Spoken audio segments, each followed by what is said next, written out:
Hello, everyone. It's the Muppet Show. Hi, everybody. So who do we have here with us today? Let's see. I'll start from the last. Dave, Abby, and The in so many last shall ways, be first, last. and the first It's so shall be appropriate. last. I haul boxes. Ludger Humpert. APG show. Hi. Oh, that's us. Hi, APG. Let's see. Chris Griggs, Christina Mendel in Germany, right? Germany? Berlin, I think. Not positive. Lane Street. Mike Kuipers. Hello, Mike. Who else? StreamYard. Hello, StreamYard. Yes. Good old StreamYard. Yeah. Chris Dobson. Dave Lakeland. Gregorio Costa from Chile. Very nice. So, we are waiting for the real talent of the show to join us. We know that you guys don't actually click on to see us. Exactly. It's the Liz and Rick show. Oh, no, actually, Steph and Rick show, I should say. I was just reading Feedback 13 about the guy, Ramblin Ron, very interested in about the number of aircraft, civilian aircraft that were militarized. I think some of these military aircraft should have been civilianized because I think it would be a great idea. I mean, Yeah. the single-seaters would be a bit hard, but you could put a passenger in a Phantom, couldn't you? Yeah. That'd be good. That'd be great fun. I was just astonished at the numbers of airplanes lost over God, yes. an 11-year period. Over 10,000. Yeah, that is actually that's pretty That's incredible. eye-opening, isn't That's it? a lot of metal over there. Well, yeah, absolutely.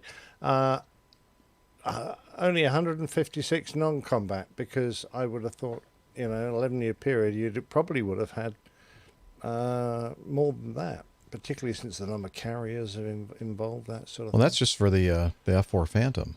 Oh, God, so it was. I thought it was a total Yeah, it's figure. just, I think... 50, 62. Oh, okay. So generally, what, about a third? 45, not a quarter, sure. perhaps. A quarter, maybe. Yeah. I guess it depends on the type. I'm just flicking through now. Going, the Intruder was pretty safe airplane by the looks of it. Oh my God, the Crusader, 76 in combat, 71 non-combat. Geez, was that a mean airplane to fly or what? Must have been a hard airplane to fly. Yeah. There she is. Hey! Miss... I just need Yes. to promote No, you there. definitely not. Oh, we must have been doing it at the same time. Yeah, I think we were. Oh, wait a minute. I thought I I'm just very did rank that. conscious. It's my background. Well, I as don't we care. established, you are very rank. Very rank, yes. Oh, thank you. Let's see. So I guess we should play this on. Cackalacky, cackalacky, cackalacky all day long. Yes. You want to play that instead of your... Yeah, sure, why not? okay. It's very cheery. Although it's awfully loud. It is quite loud.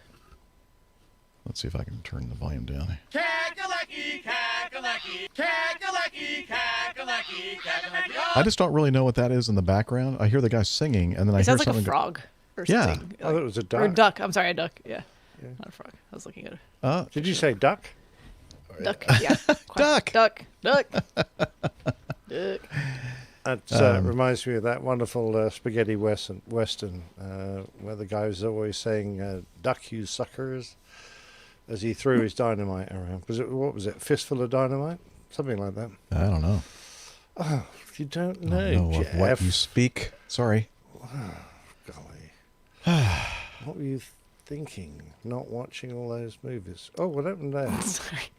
I knocked over something on my desk and it clicked my mouse just the right way that it removed me from the stream. I was thinking, have we offended Steph already? Gosh, Yes. we haven't even really started the recording yet. Oh, speaking of that, I need to...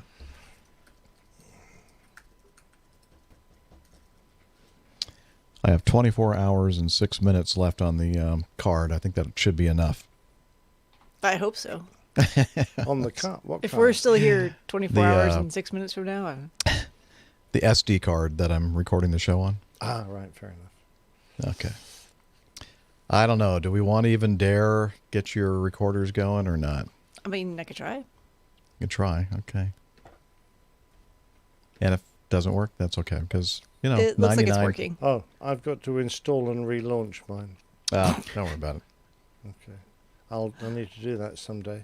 All right. Well, let's just rely upon this recording that I have on. Well, I can on actually do it without installing it. It still works, doesn't it? I don't know. Yeah, I can do it if you want. Uh-oh. Somebody is thinking that the chat is frozen. No, Huh. not here. It's not. Looks like it's okay. Oh, yeah. Hey, Jeff. Love your coffee. Love your coffee. All right, I'm ready to record. Okay. APG, what is it? 448? Yep. If you In say so. 3, Hold on. 2. No. Oh, hang on. I've got the actual. All you gotta do is clap your hands. Oh, No. she's That got to a be real official here. clapper. All right. I don't know where mine is. 3, 2, 1.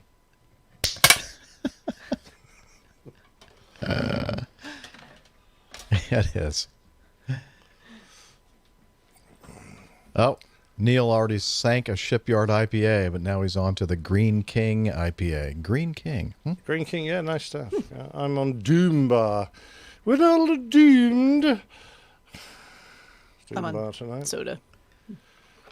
Yeah, man. Jeff, we appreciate that. We love your coffee. You love our podcast. It's a marriage made in heaven. All right. Let me do a sound check on the intro. See if... Roger, are you ready over there? You're listening to the Airline Pilot Guy Show. The view from our side of the cockpit door. WAPG. It's the Airline Pilot Guy. Airline Pilot Guy, episode 448. That sound okay? Yep. Sounds All right. good. You know, I probably should have just left it running, but no. Had to make things difficult. All right. All right, Roger. That was a nice, a good take. Let's go for the real deal, right now. You ready, Liz? You're listening to the Airline Pilot Guy Show. The view from our side of the cockpit door. WAPG. It's the Airline Pilot Guy. Airline Pilot Guy, episode 448. Yeah, he's up in the sky. It's the Airline Pilot Guy. Hello, you're listening to the Airline Pilot Guy Show, the view from our side of the cockpit door, with your host, Captain Jeff, broadcasting live from Studio 1A at APG headquarters in Roswell, Georgia. Today's show is recorded on Veterans Day, the 11th of November, 2020. Yeah, he's up in the sky. It's the Airline Pilot Guy. Picture light and he's flying by. With the Airline Pilot Guy.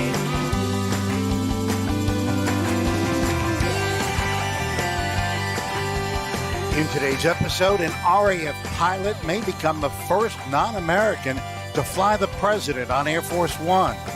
A thin air flight attendant falls out of a parked plane. More news, your feedback, and today's plane tale, lest we forget. So get all settled in. Tray tables and seat packs in the upright and locked positions. Electronic devices powered on. I'm Radio Roger, and Flight 448 is ready for pushback. Thank you, Radio Roger. He's an award-winning... An award-winning TV and radio reporter, currently at the number one all-news station in the nation, 1010 Wins in New York City. I thought I was going to have this all down. New York City. There we go. Still need to practice. Anyway, always great to hear from Radio Roger. This is the Airline Pilot Guy Show. It's an aviation podcast where we talk about aviation news and cover your great feedback. And joining us today from the lovely shores of the Lake Wylie in South Kakalaki. She's a doctor, skydiver, marathon runner, strength training junkie, IPA connoisseur, and commercial multi-engine instrument rated backstabbing jumper dumper. Dr. Steph. There's just this great level of absurdity with this that I love very much. So thank you for that. Good to be here. Glad to see you guys. Looking forward to an excellent episode today. Sorry about those guys. They're just like singing way too loudly. Well, I think they probably only have one volume. Yes, I think so. Yes. And also joining us today from his mobile studio from his studio. It's not mobile at all. It's the permanent one in the English countryside, a professional photographer, former RAF, RAAF fighter pilot, retired captain for an international airline based in London. It's Captain Nick. Hi, Jeff, and hi, Steph. No, I have moved it. I've stuck it in a field of... Oh, yeah, you are in your mobile studio. Look at that. Yeah, I just stick it under my arm and walk out and find a... Mind you, the lighting was a bit of a problem since it's dark. How about the bugs flying around? Are they any problem at all with the lighting? No, it's winter. We don't get any bugs in the winter. Ah, well, very nice. Winter, what's that? Yeah, we get them all year round here. Yeah, most of them are pests. Yes. Almost 80 degrees outside right now. It's humid too. Yeah. It's okay. I was in shorts today, walking the dogs. It was like 10 degrees centigrade. That's not bad. 50? No. Fahrenheit? Take that. Not bad. All right. Well, you know what we should do? We should probably move right on into the news. Let's do it.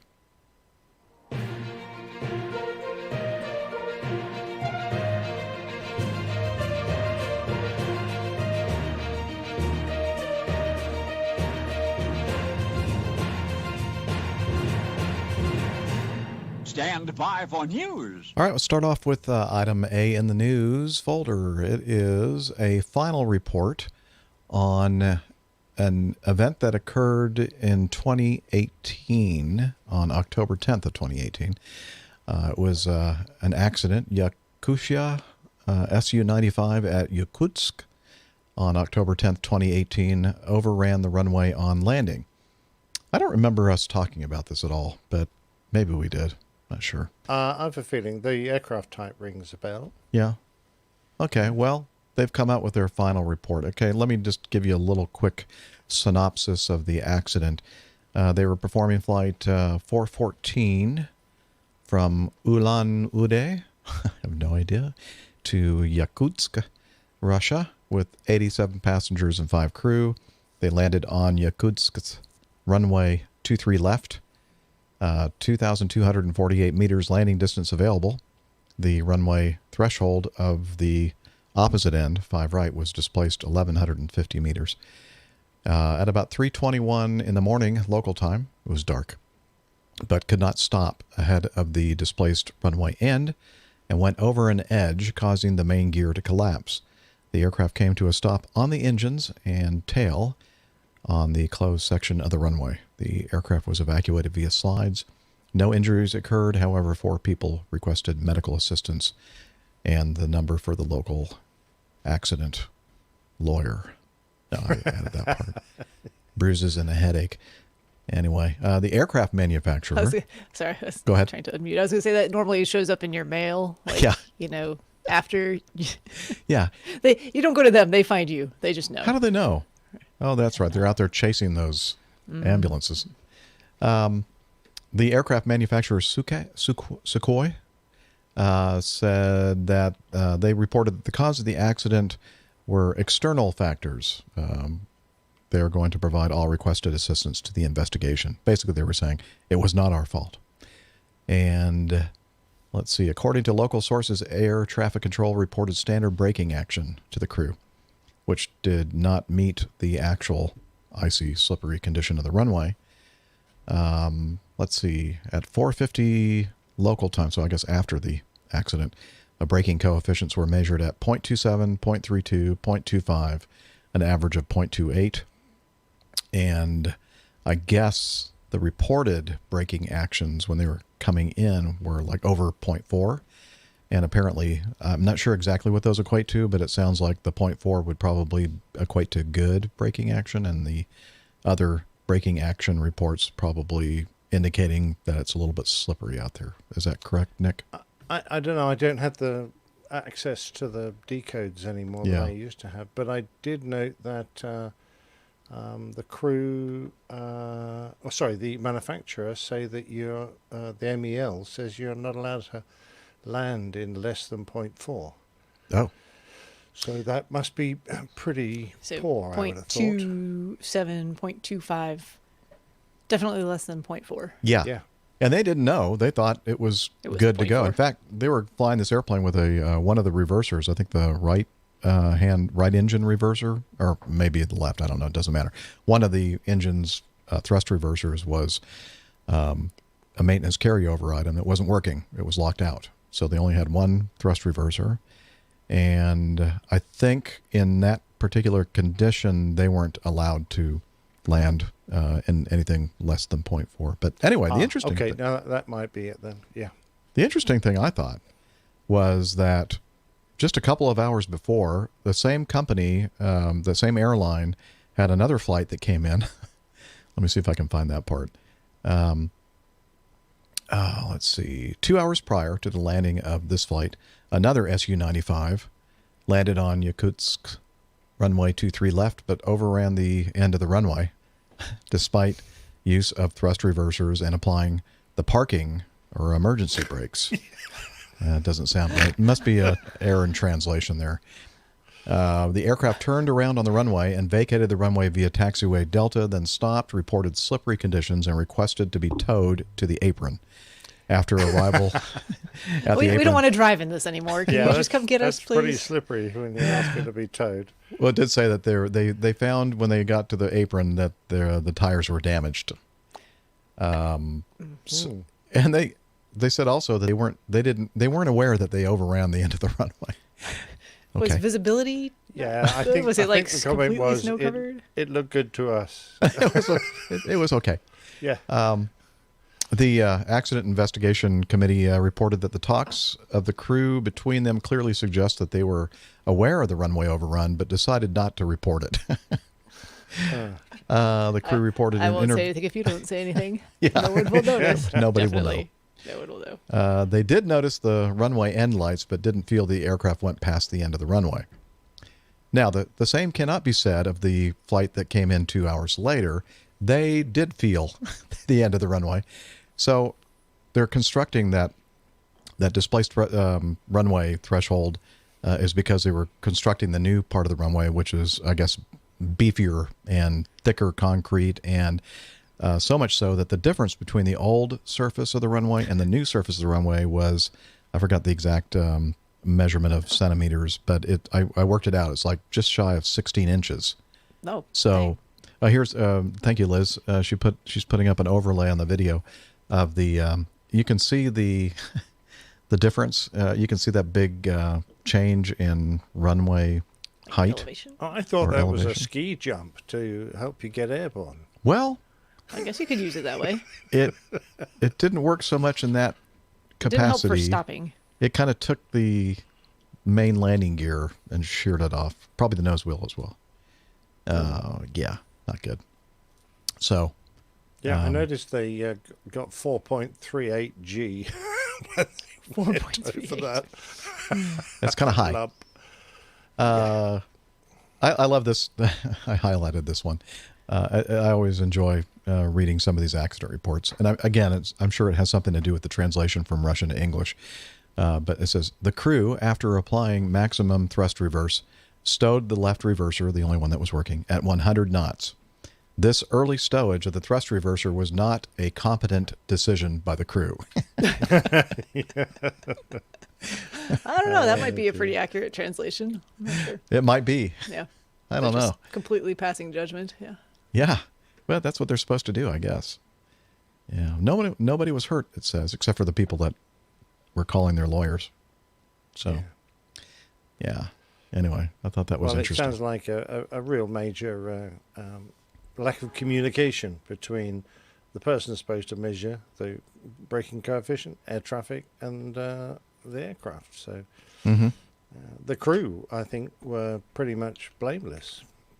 I think so too. And another interesting thing, they said that the person that came up with this fictitious braking action could not explain how they came up with with that number. I eyeballed it. Yeah, it Took looked a about look. right. It looked, not too slippery. So, 0.4. Apparently, accuracy is not that important at Yakutsk. 50% accuracy. Yep. I love the way all the slides deployed, even though the aircraft was so low, having ripped the gear off, you could have just stepped off the slide. True. Yeah, they didn't need slides, did they? Not really. All right. So clearly, in this case, they were less than 50% accuracy. Yeah, I think it's down a little bit further down. There we go. That's our new label, below 50%. Thank you, before. Andy, in Hamilton, Canada. Is that right, Liz? Okay. Yeah. Thank you very much for that. Oh, sorry. Yeah, Liz says Andy thought it might come in handy for some reason. Yeah, thanks, Andy. Andy knows as Backhanded well. compliment. All right, let's move on to this one. This is kind of interesting. In Van Nuys, California, Southern California, a suspect who led police on a chase Friday on the runway of Van Nuys Airport was arrested and will undergo a mental health evaluation, officials said. The suspect, who was not identified, was taken into custody at about 9 a.m. after barreling through a fence at Woodley and Saticoy. I guess those must be streets. L.A. Airport Police says he cooperated with officers, but also rambled about being followed by the government and the Mexican cartel. So let's see. We have a little video from the local affiliate. Let's go to video now of this pursuit. It was captured from above. Sergeant Pierce tells us it started this morning when someone reported a man had gotten into the airport and was driving recklessly. The LAPD sent an airship and several units. 3 pit maneuvers were executed, but the man got around all those. Not clear yet how he got into the airport, so airport police is going to look into that breach of security. This airport has lots of corporate and celebrity flights, all private, no commercial planes. We have learned the car was not stolen. Officers say it belongs to the man's girlfriend, who they will now speak with to try and figure out how and why all of this took place. I was going to say the same thing. Liz just said, you took it right out of my mouth. Ex-girlfriend. Right. Honey, I'm going to borrow the car today. Going to do a little driving on the airport, Van Nuys, because I got to get away from the Mexican drug government cartel. and the Mexican cartel is coming after me. Yeah, like driving around the airport, that's going to fix everything. With the Did you see that? Maybe he had the thought to get on a plane and escape. Did you see that? He almost got caught up with an airplane there. Did you see that business jet? Absolutely. It's a good job we don't have rear vision mirrors, because that guy would be going, what the? What is that? Why is there a car chasing me down? Yeah. This is an interesting part. The police officer, Sergeant Charles Pierce, said, I don't know whether he was trying to steer with his knees or whether he wasn't steering at all. I guess he had the sunroof open and at times had both hands and arms out of the sun. I did see that. He did appear to be just standing somehow. Okay. Yeah. I don't know what his problem is, but he's got a lot of problems now. Psych eval, definitely. Yeah, medication was probably. All right. Continuing to move on to item C. RAF pilot is set to become the first non-American to fly the U.S. president on Air Force One. An RAF pilot set? Oh, I just read that. The wing commander will fly the president, his advisor, and distinguished guests with the elite team of military aviators. The pilot, who has not been named because he's just too embarrassed, will first fly and co-pilot other aircraft before being placed on the reserve list for Air Force One. Now, they have this photo here. It says an RAF pilot is set to become the first non-American to fly the president on Air Force One, pictured. Now, it could be Air Force One. I was going to say, technically, I don't think they... It could be. I don't think they realized when they put the picture on. It's one of the 757s in the 89th Airlift Wing. But as Steph accurately pointed out, that if the President of the United States is aboard the 757, it is Air Force One. So I guess we'll give them a break on that one. But I have a feeling, Steph, and I think you'd agree, that They the meant to journalists put the had no clue. 747. They just looked at the paint scheme and Yeah. thought, that looks like Air Force One. It's an airplane. And it has that light blue and white color. Or Yeah. VC-25, yeah. Thank you. A source told the Sunday Express the wing commander chosen served a number of years in the U.S. and is well acquainted with how the U.S. Air Force operates. And that didn't keep him from volunteering to become a pilot for Air Force One. Wow. Yeah, no. We're having him go through a psychiatric assessment as well. Apparently, the RAF kicked this particular gentleman out of their service. Let's see. The president and his top team have 15 converted aircraft for official visits, which includes 2 VC-25s, which take turns serving as Air Force One. The VC-25s, a military variant of the Boeing 747, boast a private office, a medical room, a conference room, and a communications hub, and can be refueled in the air. A source said the addition of the former RAF pilot represents the symbolic culmination of a 4 decades old and deep-rooted exchange program between the U.S. Air Force and the Royal Air Force, founded on trust. RAF pilots have previously flown, co-piloted, and crewed U.S., and that's not C-R-U-D-E, but C-R-E-W-E-D, U.S. aircraft, including the stealth bombers U-2 and B-2 Spirit. So Most certainly, yeah. In fact, I remember I had one boss when I was a youngster in the Air Force who was a bit busy to do his own logbook. So he used to find a junior pilot and say, go and fill in my logbook, Sonny. So I ran off and I started filling in his logbook.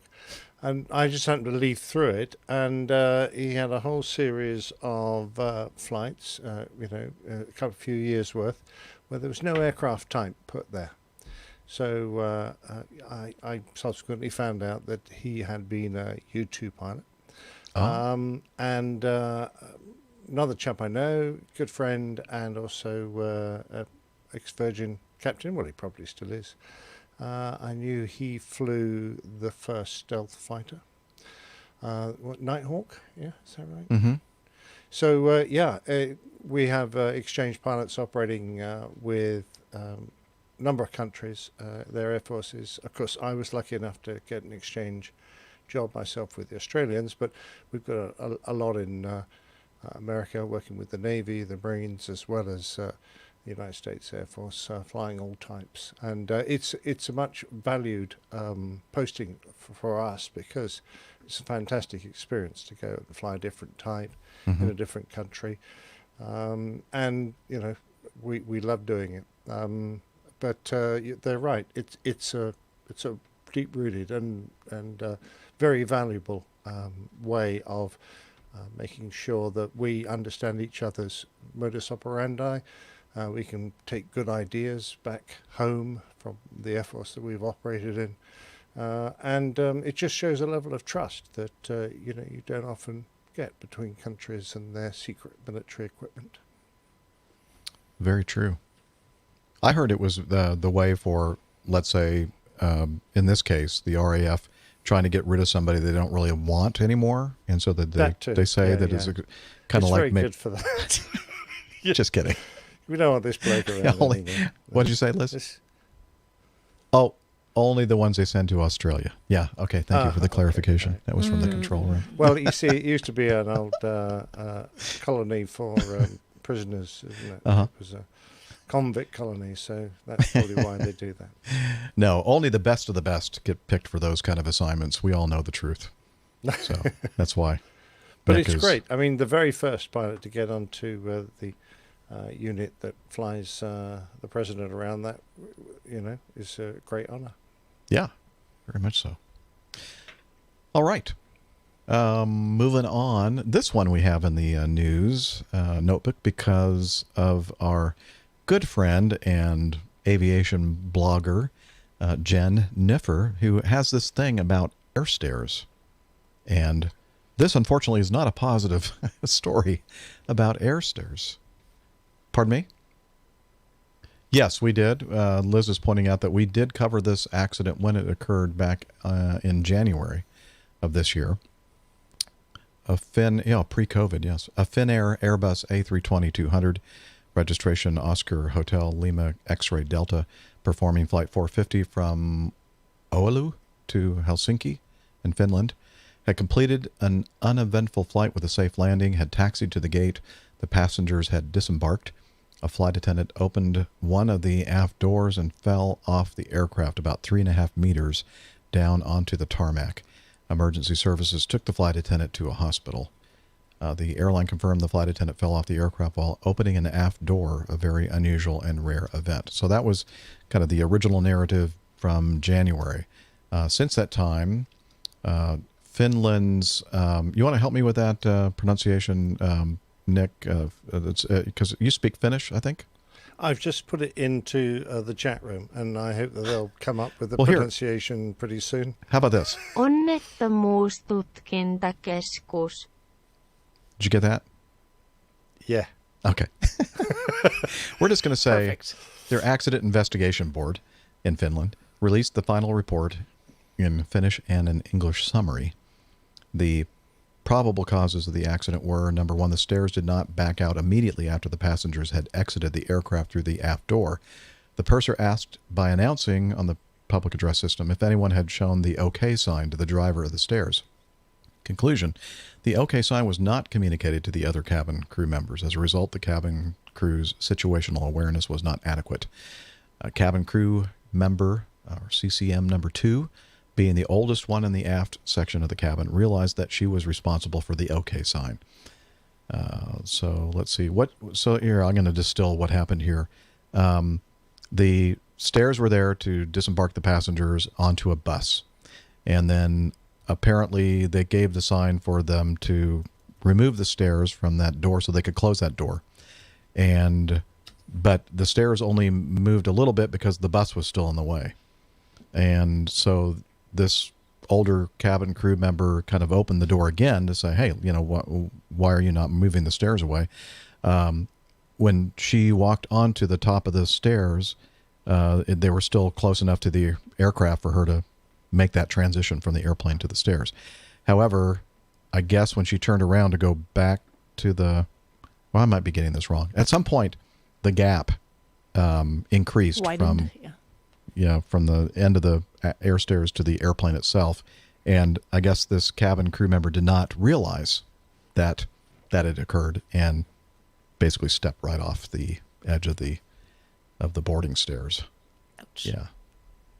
And I think broke collarbone, and there's a description in here somewhere of her injuries. There were serious injuries, a couple of broken bones and contusions, I think, to her head. Anyway.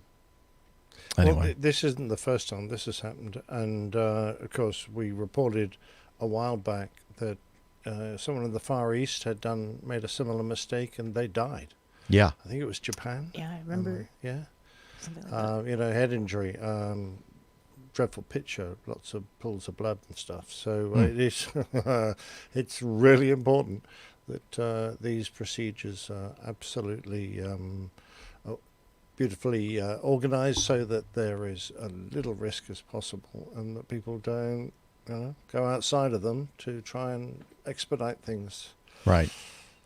Yeah, just got to be so careful anytime you're operating anywhere near an airliner, even though you might feel it's perfectly safe, especially when you're so up high off the ground. And a lot of the airplanes, like the Airbuses and the bigger Boeings. Fortunately, my airplane, I was going to say, how does the 717 compare? It's pretty close to the ground, actually. I was, in fact, as an aside, I've done a couple walk-arounds now, and I'm feeling like I'm a really tall person now. Yeah, I crawl around. Not quite that bad, Liz, but it's definitely a little bit lower to the ground than the Mad Dog 88 and 90. Not that they were that high off the ground. Fuselage? Pardon? Can you walk under the fuselage? No, you cannot walk under the. You can crouch. Or do can limbo, duck. yes. You can duck walk. You can duck. Yeah. Duck walk. But it's not comfortable, let me tell you that. And even under the wing, you have to duck a little bit, which I didn't have to do before. Yeah, not Okay. duck. I just heard a duck. Anyway. Duck. Duck, duck, goose. Anyway, back to the story here. So I'm assuming that this crew member has recovered from, or is recovering from. It says she is on the way to recovery. That's good. Because it really, I mean, She can move arms and legs, good. Important. which is good, yes. Yeah. Yeah.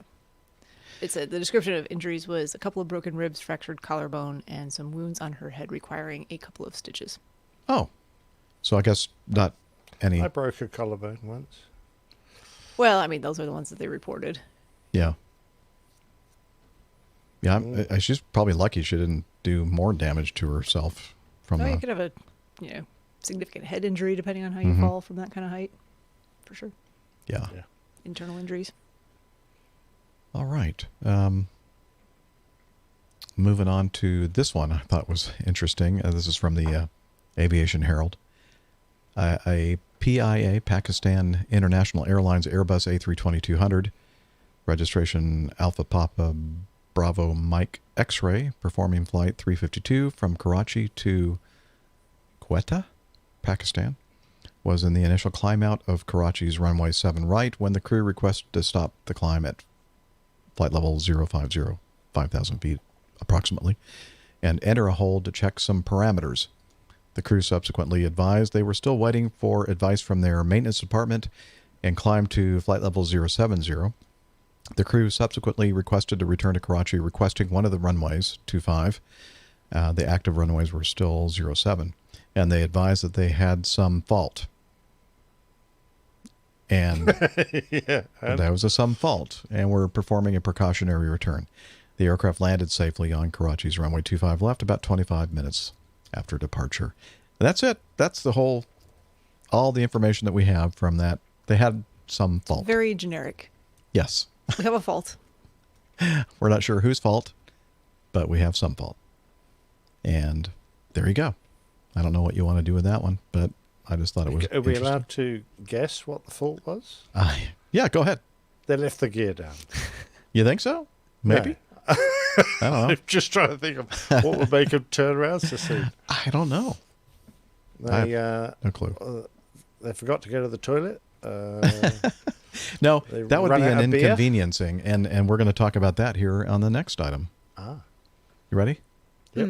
All right. Again from Simon Radke's Aviation Herald.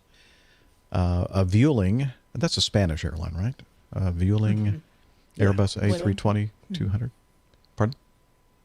Whaling? Yes, I believe it's. Vueling? Is Vueling? Vueling? Yeah.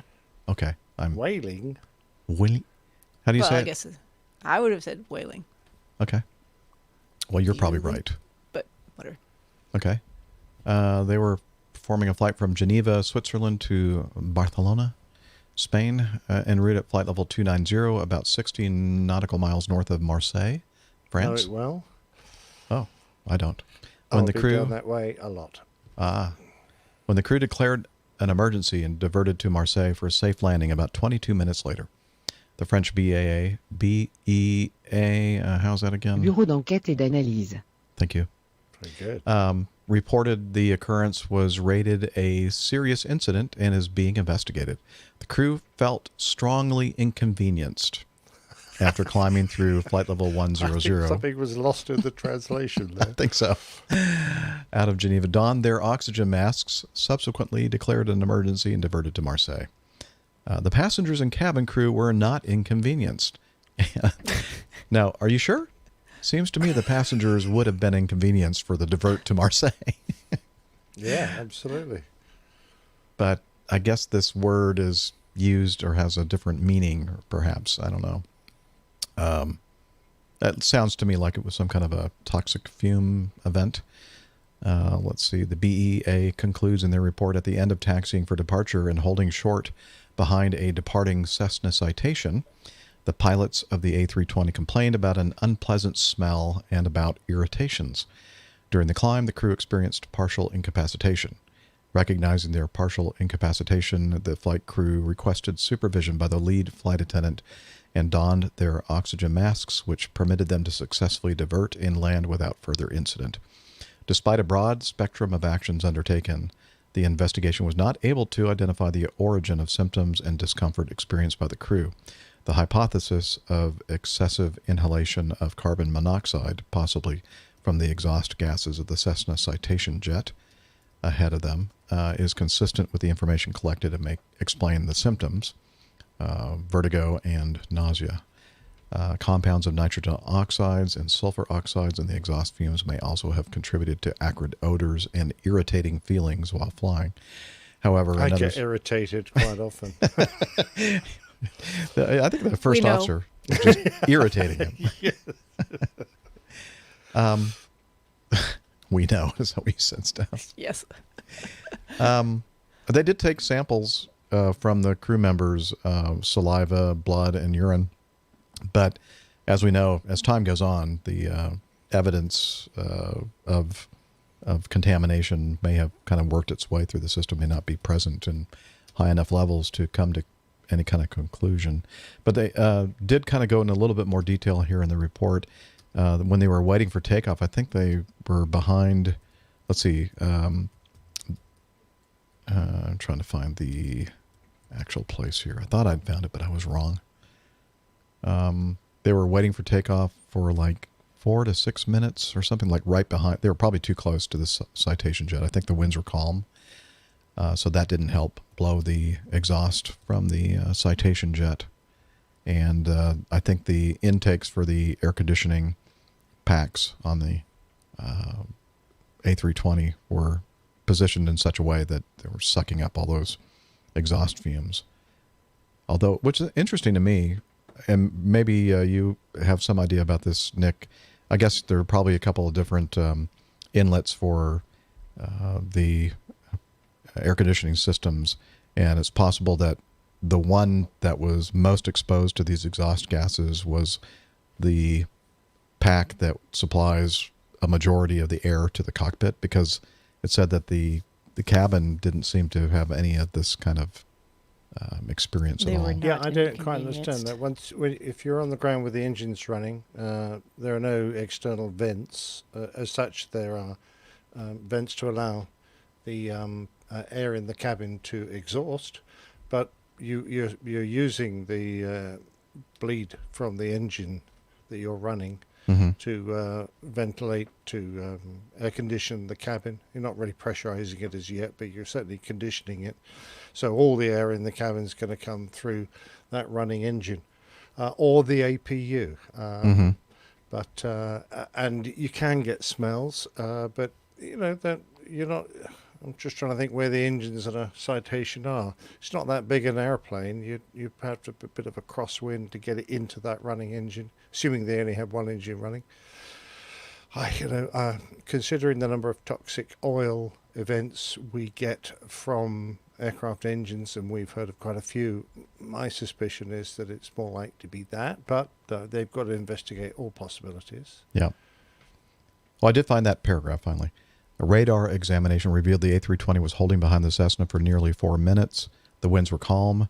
The axes of both aircraft suggested the conditions were conducive to the formation of the concentration of exhaust gases at the front of the Airbus. The gases could be ingested by the Airbus's engines and enter the cabin via the air conditioning systems, or packs, mixing 60% of bleed air, or ambient air, with 40% recircled air from the, or recycled, I think that would be the right way, or maybe recirculated air from the cabin. It's probable, as pack number 1 supplies the cockpit, the ingestion of fumes occurred mainly by the left engine. So, I guess, anyway, basically the reason why I wanted to cover this is because the flight crew was seriously inconvenienced. Just kind of tickled me. Don't want that to happen. I thought it was interesting they took blood samples to check for carbon monoxide, but didn't do anything else with them. What are you like? Come on, guys. You just had a major event that you really do need to check for all levels of toxicity, regardless of what they are. monoxide was perhaps a good guess, but try everything, for heaven's sake, so we've got some idea of what caused this. Well, here's an interesting fact that I just noticed. The Cessna Citation jet was examined and the crew interviewed. The aircraft had undergone major maintenance between August 16th and September 29th in 2017, during which the right-hand engine had been removed for overhaul at Pratt & Whitney, and following maintenance was approved for a remount on the aircraft. Following that maintenance, the aircraft flew 53 hours until the occurrence. 2 days after the occurrence, the metal particle detector in the right engine triggered. The oil filter was replaced and sent for analysis. No anomaly with the engine oil was found. And they didn't find, they did an oil leak test and they revealed no leaks. Okay, never mind. That was nothing. I thought there was something out okay. Yeah. Yeah. Okay. Never mind. Yeah. I don't know what happened there, but I hope they're doing okay. And as you said, it could have been a much more serious event. Absolutely, yeah. And I thought this was interesting. Maybe I'm the only one that does, but in this COVID time that we're operating in, a lot of airplanes around the world are being stored. And I saw this. Sorry, Jeff. Could I just ask Steph a question relating to that last thing? Oh, yeah. Sure. Thanks very much. Because they said the crew went on oxygen, which may eliminate or reduce levels of carbon monoxide in the blood. I'm not sure that's true. Carbon monoxide takes some time to be released by the hemoglobin. I mean, so it kind of goes back to what Jeff was saying in terms of how much time actually did pass a little bit there. Well, presumably this is while they're airborne, while they were doing that 22-minute recovery. So they've got the symptoms, they're at 20,000 feet. The level of carbon monoxide that they were actually exposed to. So in terms of... It's just that the way I understood the way carbon monoxide worked was that... Carbon monoxide has a higher affinity for and hemoglobin. even if you take extra oxygen, you're not actually going to get rid of any of the carbon monoxide for quite some time. I don't know the time frame on that, to be honest. Okay. I'm just thinking back to my dive training, that's all. Yeah, I'm not sure. It depends on how long afterwards those samples were taken. I don't know. So yeah. Okay. Thanks very much. Sorry, Jeff. Sorry. No I know it wasn't problem. super helpful, but good question. Mark Anderson in the chat room brings up a good point. Maybe the chemtrail generators were switched on in the Citation. Oh, didn't think about that, did we? And of course, that would not be in the report. They were set to inconvenience. Yes, set to inconvenience. Very good. Well, a good job they didn't set them to incontinence, isn't it? That would have been messier. Incontinence. Well, that could be another kind of a very severe inconvenience. Supposed to talk about all these different functions. So many choices. So we need to jot that one down. Set for inconvenience for a show title, maybe? I don't know. Anyway, so going back to the stored airplanes, and these airplanes have a lot of electronics, and battery systems are quite complicated. And the European Aviation Safety Agency, EASA, released a safety information bulletin, number 2020-18, warning that nickel-cadmium batteries of aircraft in storage could lose capacity and no longer provide minimum run time required for safe operation of the aircraft. Did I say rum time? I didn't mean to. Run time. I'm thinking it'd be a rum and Coke would be really nice right now. Anyway, EASA argues the aviation world has been heavily hit by the COVID-19 pandemic, and an unprecedented number, or unprecedented if you prefer, of aircraft have been grounded. This situation has caused severe financial pressure on air operators as well as on their service providers. Prior to the start of operations, it's vital that aircraft that were put into storage for weeks or months are restored to an airworthy condition. Aircraft maintenance manual aircraft parking procedures usually require the physical disconnection of the aircraft batteries and the periodic reconnection to carry out the parking or storage checks. A type certificate holder, in conjunction with a battery manufacturer, has identified that when a nickel-cadmium Ni-CD battery is disconnected from the aircraft loads, it self-discharges due to an electrochemical phenomenon, thus inducing a reduction of battery capacity. Phenomenon. Phenomenon.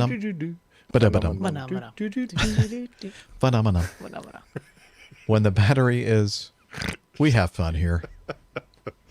When the battery is charged again from the aircraft, the battery does not recover 100% of its initial capacity.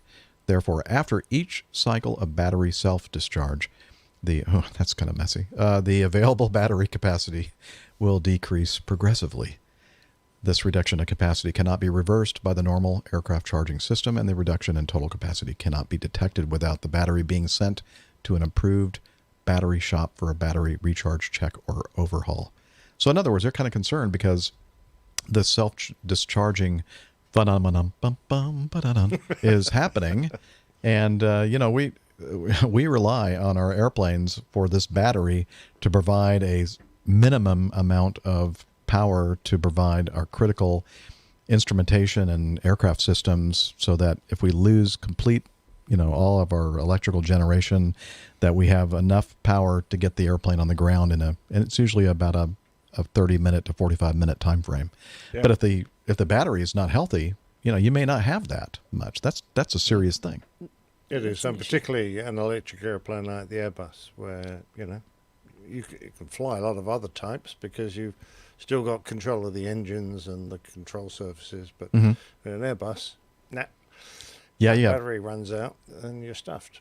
You're really, really hurting, right? Yeah, I mean you can keep it airborne just in the few mechanical controls you've got left, but you can't really, you're not really in a good position to land it. That'd be a dire situation. Makes me shiver just thinking about it. Oh, going back to the rum. Shiver me timbers. Oh my gosh. All right. Someone get this man a rum and Coke. Yeah, please. Rum and Coke, please. Staff. Hello. If you're not busy in the bathroom, get me a rum and Coke. Something tells me he's busy. Make sure he washes his hands first. Yeah. Wash your hands. All right. You could end up with more rum than you expected. Thank you for that. All right. Guess what time it is? Yes. Getting to know us. It really hasn't been a long period of time between the time we recorded episode 447 and this episode 448.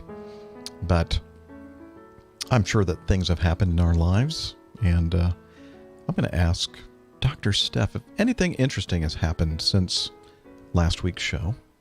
Nah. No? Okay. We'll move on then to... Just kidding. Nick? No, I'm just kidding. No, definitely interesting. Got to see some friends this week. Actually, yesterday. Oh. So that was kind of nice. Well, I think... so we have a photo and somewhere in one of our overlays here. Let's see if I can find it before Liz does here. I got it.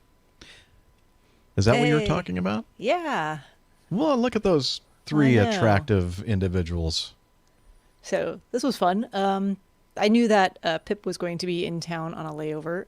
He does his recurrent training here in the States, and his company had routed him through Charlotte with quite a generous amount of layover time. So I said, I can figure out and make that work and come by the airport and see you and have a beer or two and dinner and whatnot. So we totally had that planned for a couple weeks' time once we had confirmation that that was still going to happen amidst all our craziness with COVID restrictions and everything else. So that was great. He actually arrived early, and so we had a little bit of extra time even to chit-chat and sit down and enjoy some nice Wicked Weed beers, because they have Wicked Weed beer at the Charlotte airport now, which was good lovely. Stuff. I think we had some Bojangles for dinner.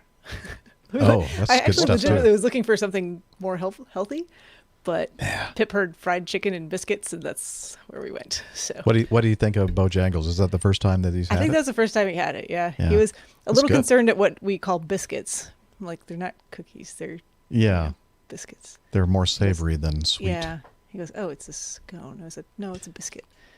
Biscuits are crunchy. No, these are flaky. They are. Soft I promise you. Chewy. No. Well, next time you're in town, Nick, we'll get some Bojangles I've had your version. Our version of the biscuit. Yeah, and the gloopy stuff you call grits, which isn't at all gritty. Well, actually, it is a bit. It's not really.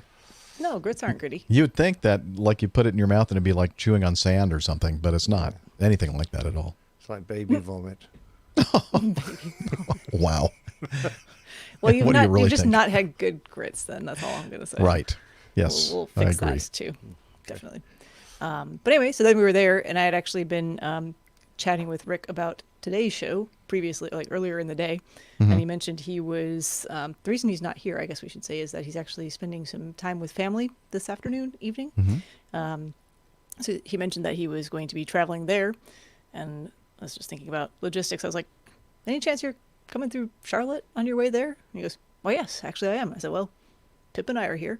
Do you have time for a Swing beer? by. He goes, well, great. I got like 45 minutes. I was like, I'll have the beer for you at the gate. So we walked over there. I didn't tell Pip who was coming, so he was surprised, which was kind of fun. And yeah, we had a chance to chat for a few minutes, and then we all went our separate ways. And it was fun. So Pip was surprised, but not pleasantly. He was surprised. We'll say that much. Okay.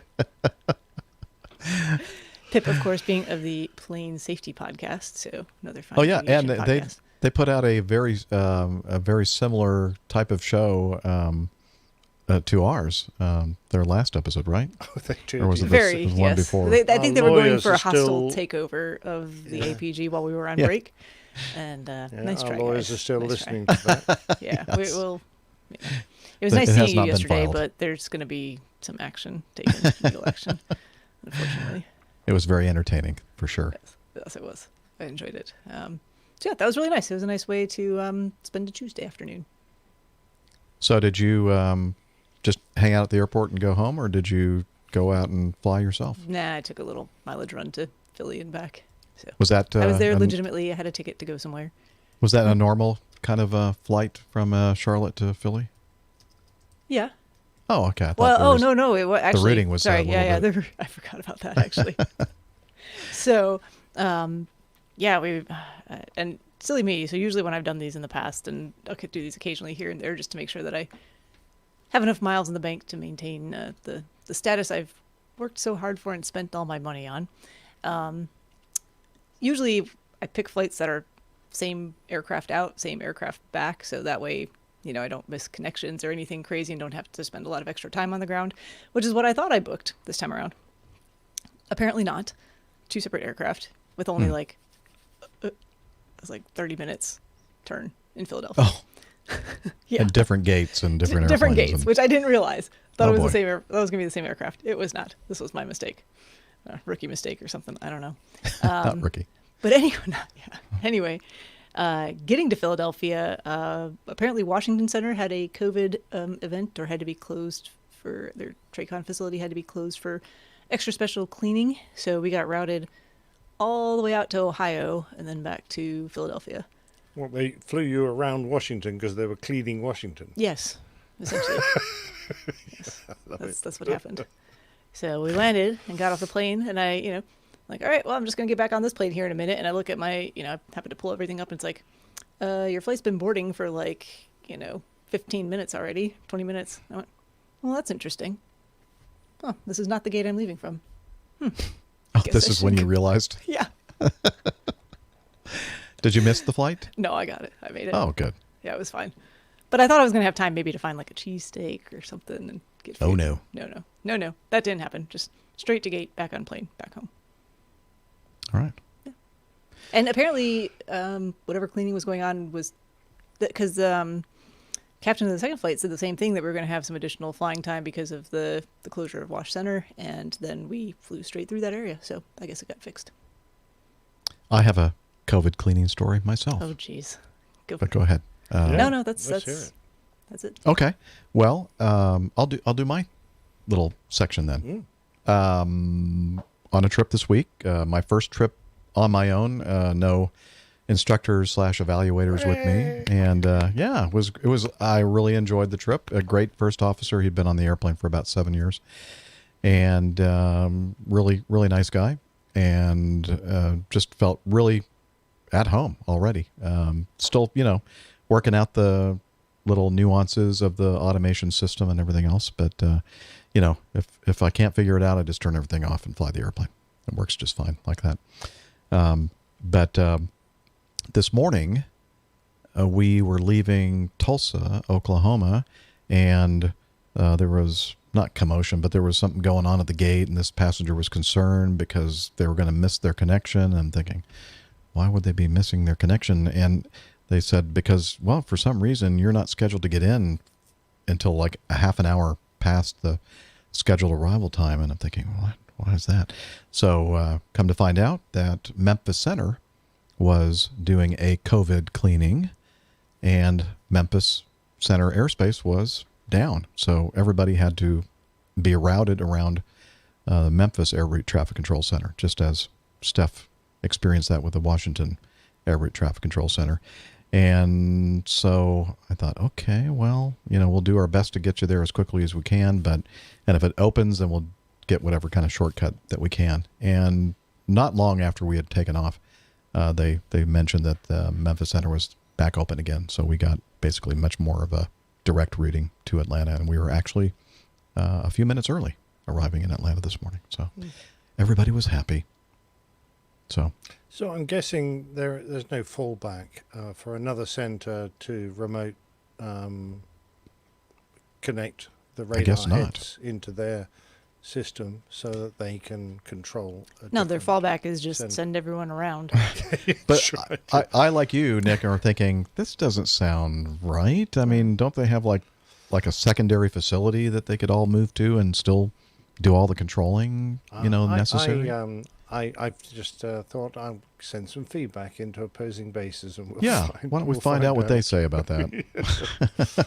Yeah, I like that idea very much. Because it's what the modern air traffic control system is supposed to do, isn't it? You've got lots of redundancy. You can look at the picture from different radar heads, and if a radar head falls over, you can substitute that picture from the image from another radar head. I mean, isn't that what we're supposed to be heading towards, so that there's no need to close bits of airspace? That just you would think. Yeah, okay. All right. So, shall I continue with my trip? Yes. Let's see. It was just kind of a long day the first day. Not bad. To Tulsa and then back and then up to Milwaukee, Wisconsin. And nice hotel they have us in now called the Pfister, the Pfister, an old historic property there in the downtown area. Very nice.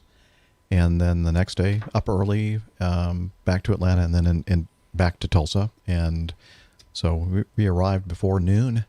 And the day before, I sent a quick text to a gentleman that you may be familiar with, at least you've heard of him. The Geezer, Larry Gregory, sends us in a lot of feedback. Almost every show we have some kind of feedback from Larry, it seems. And so I said, hey, guess where I am? And that was the first day. And he goes, you're not in Tulsa, are you? And I said, well, we're just kind of going through, but I'll be back tomorrow for our layover. And so we were able to meet up for a bit. He had some meetings at the airport, but I had to go, to the hotel. And so he drove from the airport to the hotel, which is not very far. And he had a nice root beer, and I had a nice IPA. Well, I think we talk about it in this little audio clip that we recorded while we were sitting in the at the restaurant in the hotel in Tulsa. So let me just play that for us right now.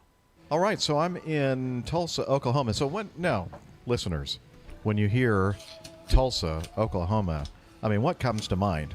I guess besides oil, right? It's an oil town. But what comes to mind to me is this gentleman that I'm sitting right next to. He calls himself Geezer, or the Geezer. It's Larry Gregory. Hey, hello, APG community. Yes, this is the Geezer. And I admitted to Jeff, I did turn 78 this year, so I guess I can earn the title. But we're just pleased to see Jeff just happen to pop in town, which I guess answered the question many of you might have. Hey, is he flying yet? Well, he's doing it. This is twice in a row. You were here yesterday. I think I saw your plane. I was out by the control tower, and we saw some of the military jets going by. So, welcome back. You don't really have evidence, though. I mean, you were in the terminal, in the window, looking out and seeing if I was actually in the cockpit. I mean, who knows? I might just be pretending to do this stuff, and maybe I'm just non-revving, from here to there.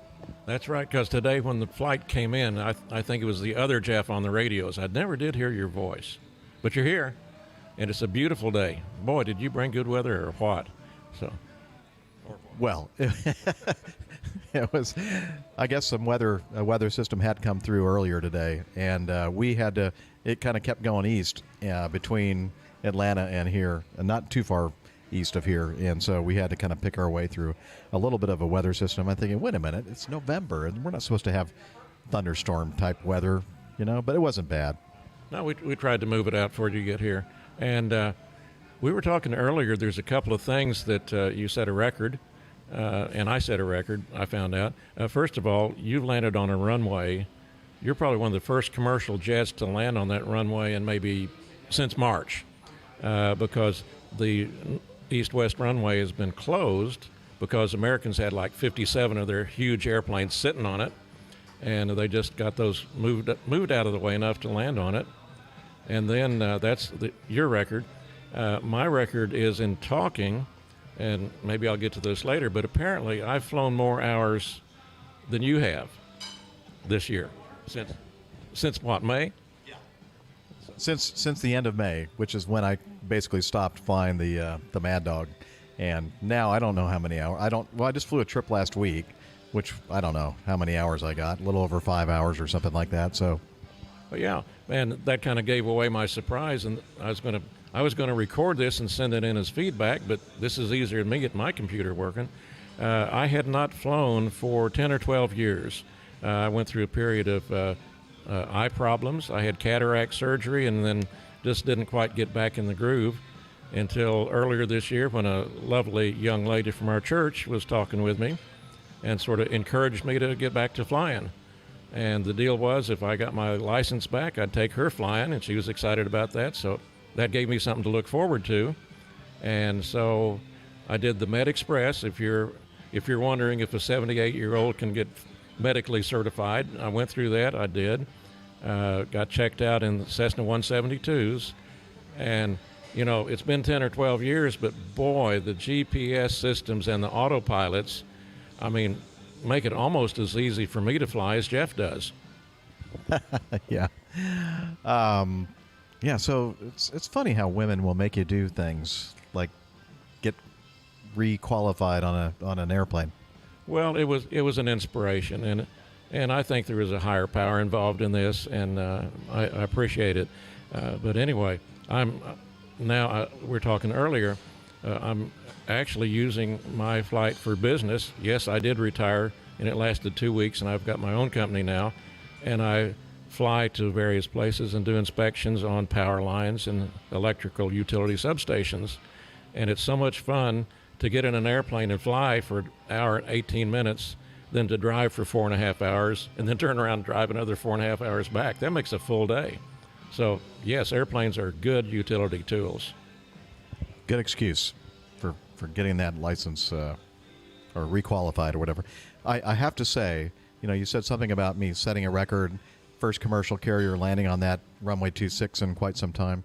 I think that right after I landed on it, they had to reclose it, and it'll be out probably for another 7 or 8 months because it was kind of a firm landing.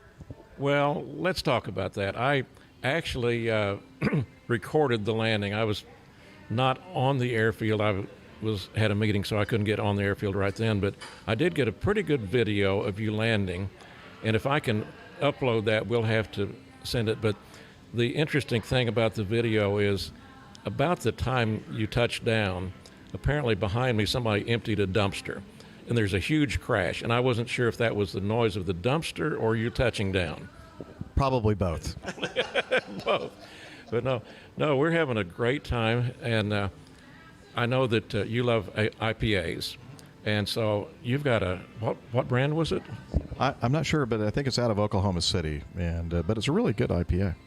Well, and to honor the occasion, I'm having a genuine Hank's Gourmet Philadelphia recipe root beer, and it's delicious. I don't know where it's come from, but it's good. We're thinking probably Philadelphia, but all the bottle says it's a Philadelphia recipe, and it's a product of the USA. So that's as close as we can get. For all we know, it might be in Texas. Who knows? But having a great time. I appreciate this. Oh yeah, I'm having a blast. In the restaurant, in the hotel lobby, Hyatt Regency, downtown Tulsa. I love Tulsa. It's a great town. But it's always great to get together with Larry Gregory. I think that's the last time that we met up was over at Albert G's barbecue. That was great. And always great to see you, Larry. Okay, well, I appreciate it. We'll have to plan, now that you're back in the saddle, we'll have to do another real meet-up and coordinate it. So, a pleasure meeting with you. I appreciate it. And to the rest of the crew, good day. Good day. Back to you, Jeff. Well, here, I'll let you do it. Throw it at me back in the studio. Good day. And now back to you in the studio, Jeff. Thank you, Larry. Good day. Good day. Very professional. Yeah, he's a great guy. That runway, 26, that's the first time I've actually landed on that runway. Usually they have parallel runways, north-south runways. And I guess that the winds get really, really strong out of the west because that funnel system had just gone through. And there's some pretty high winds, actually, coming in. And I learned something about the mini dog. They routinely, you leave the auto throttles on even all the way through, throttle retardation and touchdown, which is not something that we did on the Mad Dog fleet. And it really has no way of knowing that you're flying into like a 30-knot headwind. And so it just pulls the power back like around 30 feet, I think. And had I been thinking about that, I may have just turned off the auto throttle system and, left the power on a little bit longer, or maybe even kind of like held my hand there and not let it retard as quickly as it normally does. But I didn't think that through. And so it basically dropped out of the sky, and it was a firm touchdown. And as Larry said, he wasn't... Found that pavement, did Yeah, I did. And the first officer, Jeff, said, you know what? That's not even in my top 10 of bad landings that I've experienced. So I thought, oh, thank you for making me feel better. He is a nice chap. Yes. Very nice guy. Gentleman. Anyway, great seeing Larry. By the way, thank you, Liz, for including this. I said, remind me to give a shout out to somebody. Now, I'm hoping that this person is listening because I don't know who this person is. As I was standing at the door, what am I saying? Greeting? No, I don't. When the people are deplaning, I'm not greeting them. I'm saying goodbye, whatever the opposite of greeting is. Booting them off. And I'm standing there, and this guy, and everybody has face masks on, so I can't really recognize anybody anyway.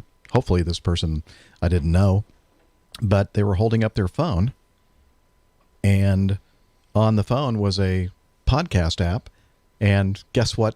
Podcast logo was on his Really? phone, and he didn't even stop. He just kind of kept walking. He was just and then, like, hey, I know who and you he are. said like something. I think he said like flying with authority or something like that. And I'm looking at my little logo, and he just walks off the airplane. I'm thinking, well, maybe he's just going to walk off and then stay there, and then I can try to find him and have a little conversation. But nope, he was gone.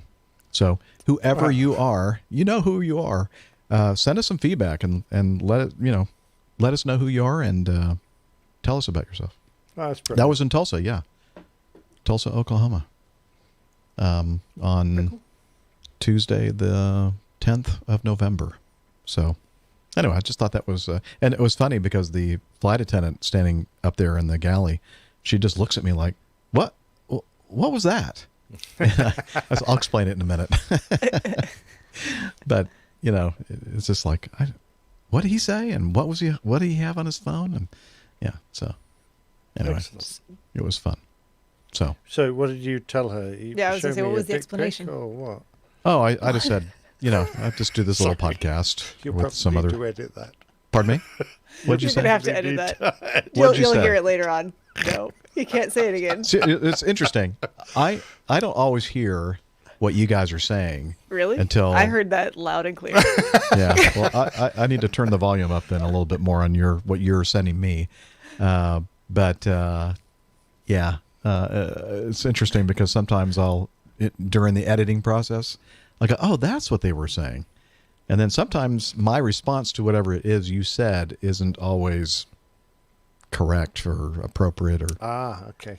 Gotcha. Yeah, exactly. Captain Jerry had that problem in the last show with the latency. It's a latency issue. Yes. Okay, so I can't wait to hear what Captain Nick just said. I'm excited for you to listen back to that because I think you're going to laugh a lot. Okay. Well, should I say thank you, Captain Nick, or should I say... No, definitely not. Should have said thank you. Okay. Oh, this is going to be interesting. All right. So, it was a great trip, and I got home this morning with just one leg back from Tulsa, Oklahoma, and I'll go back out again on Monday of next week. And hopefully, somebody that I know in Charlotte will. I don't know what her schedule is like, but hopefully she'll be able to fit in some time to meet up with me for a beer or something.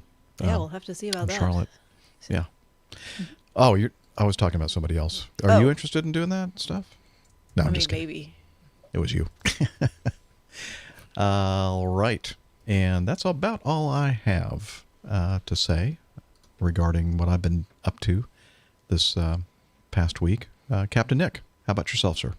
No, nothing really. I'm very glad there's a green screen only a foot or two behind me, because the rest of this studio is just stuffed full of furniture, because we've got the builders in and we're fitting a new fireplace. So the lounge where Julie normally relaxes of an evening while I'm doing the show is unavailable right now. Most of the furniture from there is in here. So Julie has gone to bed early because she didn't know what else to do. But I'm very glad that I've got this little studio, because it would look a real mess behind me otherwise. So that's brilliant. Other than that, no, just busy getting the plaintails out, and life is carrying on as normal. Doing a lot of dog walking, because Julie is the decorator in our house. She's the one that does all the slog. And I just, try to stay out of her way, because I'm useless at that. And you're mostly successful at that, right? Yes, pretty mostly. good. Yeah. If you're watching the video, you'll notice that behind Nick is a field of poppies, beautiful red poppies. And you'll understand the significance of that when we hear our plaintail today. I have the American flag and the Statue of Liberty and some soldiers behind me on my green screen, and that is because around the world, it's Remembrance Day, or here in the U.S., Veterans Day. And so both Nick and I served in our armed forces. Me, just the U.S. Air Force, but Nick, both the Royal Air Force and the Royal Australian Air Force. And to everybody out there listening to the show, if you're a veteran or currently serving, our salute to you for your service to your country. Absolutely. Yes, thank you very much, and thank you, Captain Jeff and Captain Nick. It was our pleasure. You're welcome. It's quite a thing in this country because on the Sunday we have a big, the Sunday before we have a big remembrance event in the Albert Hall, and that is, it's just a tradition. My family have always watched it. And it's very poignant towards the end, because they usually have the whole arena full of servicemen and women from every branch of the military. And they have a drumhead service, so they assemble drums and flags as they would do on a battlefield if they were holding a religious service. And they say prayers, and then during the prayers, poppy petals fall from the ceiling. One representing each deceased soldier from the First World War, and they just rain down and form a carpet of red in the whole arena, and settling on the shoulders and the hats of the service people that are there. It's it's a real emotional moment when you realize that each one of these represents a fallen soldier or whatever. So that's very good. And then today on the 11th, at 11 o'clock, there's a 2-minute silence, and Anyone that can will stop and whatever they're doing and just spend those 2 minutes honouring the fallen. And we usually have a huge march past of the Cenotaph, which is the big memorial in London, and servicemen, veterans, they take hours to march past, and the Queen's there, and there's all the dignitaries in the country lay their wreaths.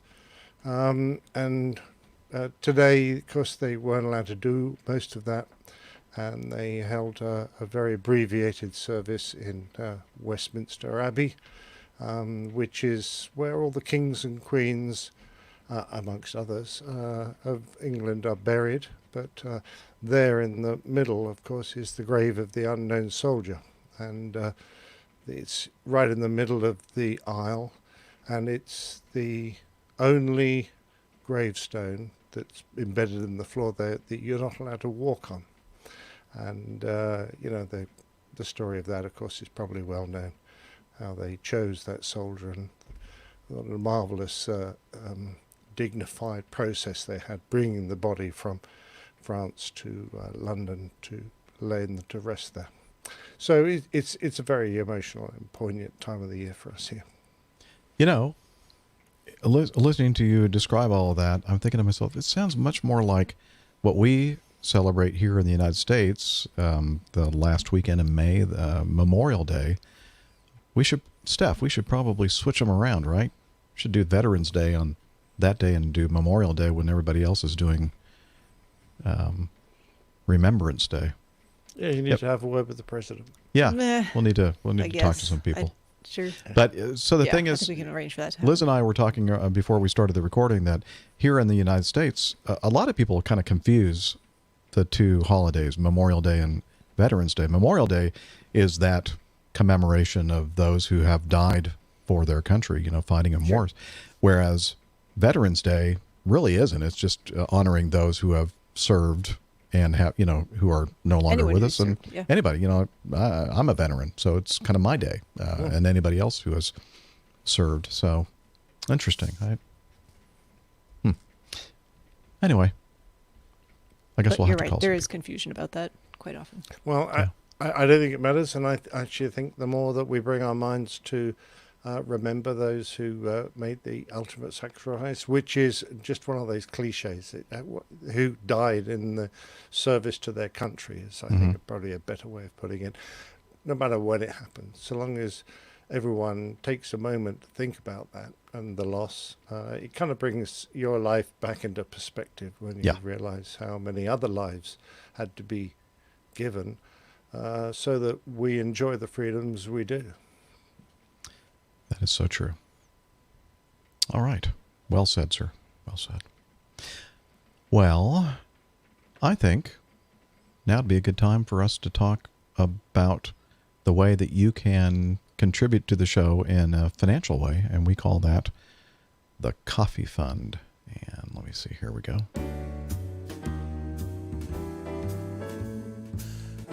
Johnny, how much more coffee? No thanks. I love coffee, I love tea, I love the APG community. Coffee and tea and the Java and me. A cup, a cup, a cup, a cup, a cup. Oh yeah. Well, that's the Jeff Smith singing the APG Java Jive, which is the Coffee Fund official song. Hey, Liz, would you put up the overlay with our Coffee Fund folks? Thank you so much. A couple different ways to contribute or be part of our Coffee Fund. The first is the Coffee Fund Classic method, the original. And since our last episode, we have 4 folks who have contributed via that mechanism. And those are Mazutz Karim, George Leslie, Richard Adams, and Florian Zahn. And the other way that you can be part of our Coffee Fund cadre is via Patreon. You can become a patron of the show and pledge a certain amount per episode. And since the last episode, we haven't had a lot of time between the episodes here. We don't have any new patrons, but that's okay. We got a bunch of them out there who give us their hard-earned money for every single episode. So We do appreciate you patrons and anybody out there contributing to our show. And if you're interested in joining this great group of folks, head over to airlinepilotguy.com/coffee. You'll be glad you did. So will we.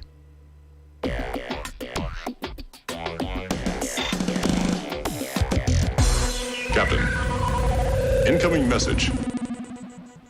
Okay, speaking of veterans, we have our first piece of feedback from Texas Anlashock.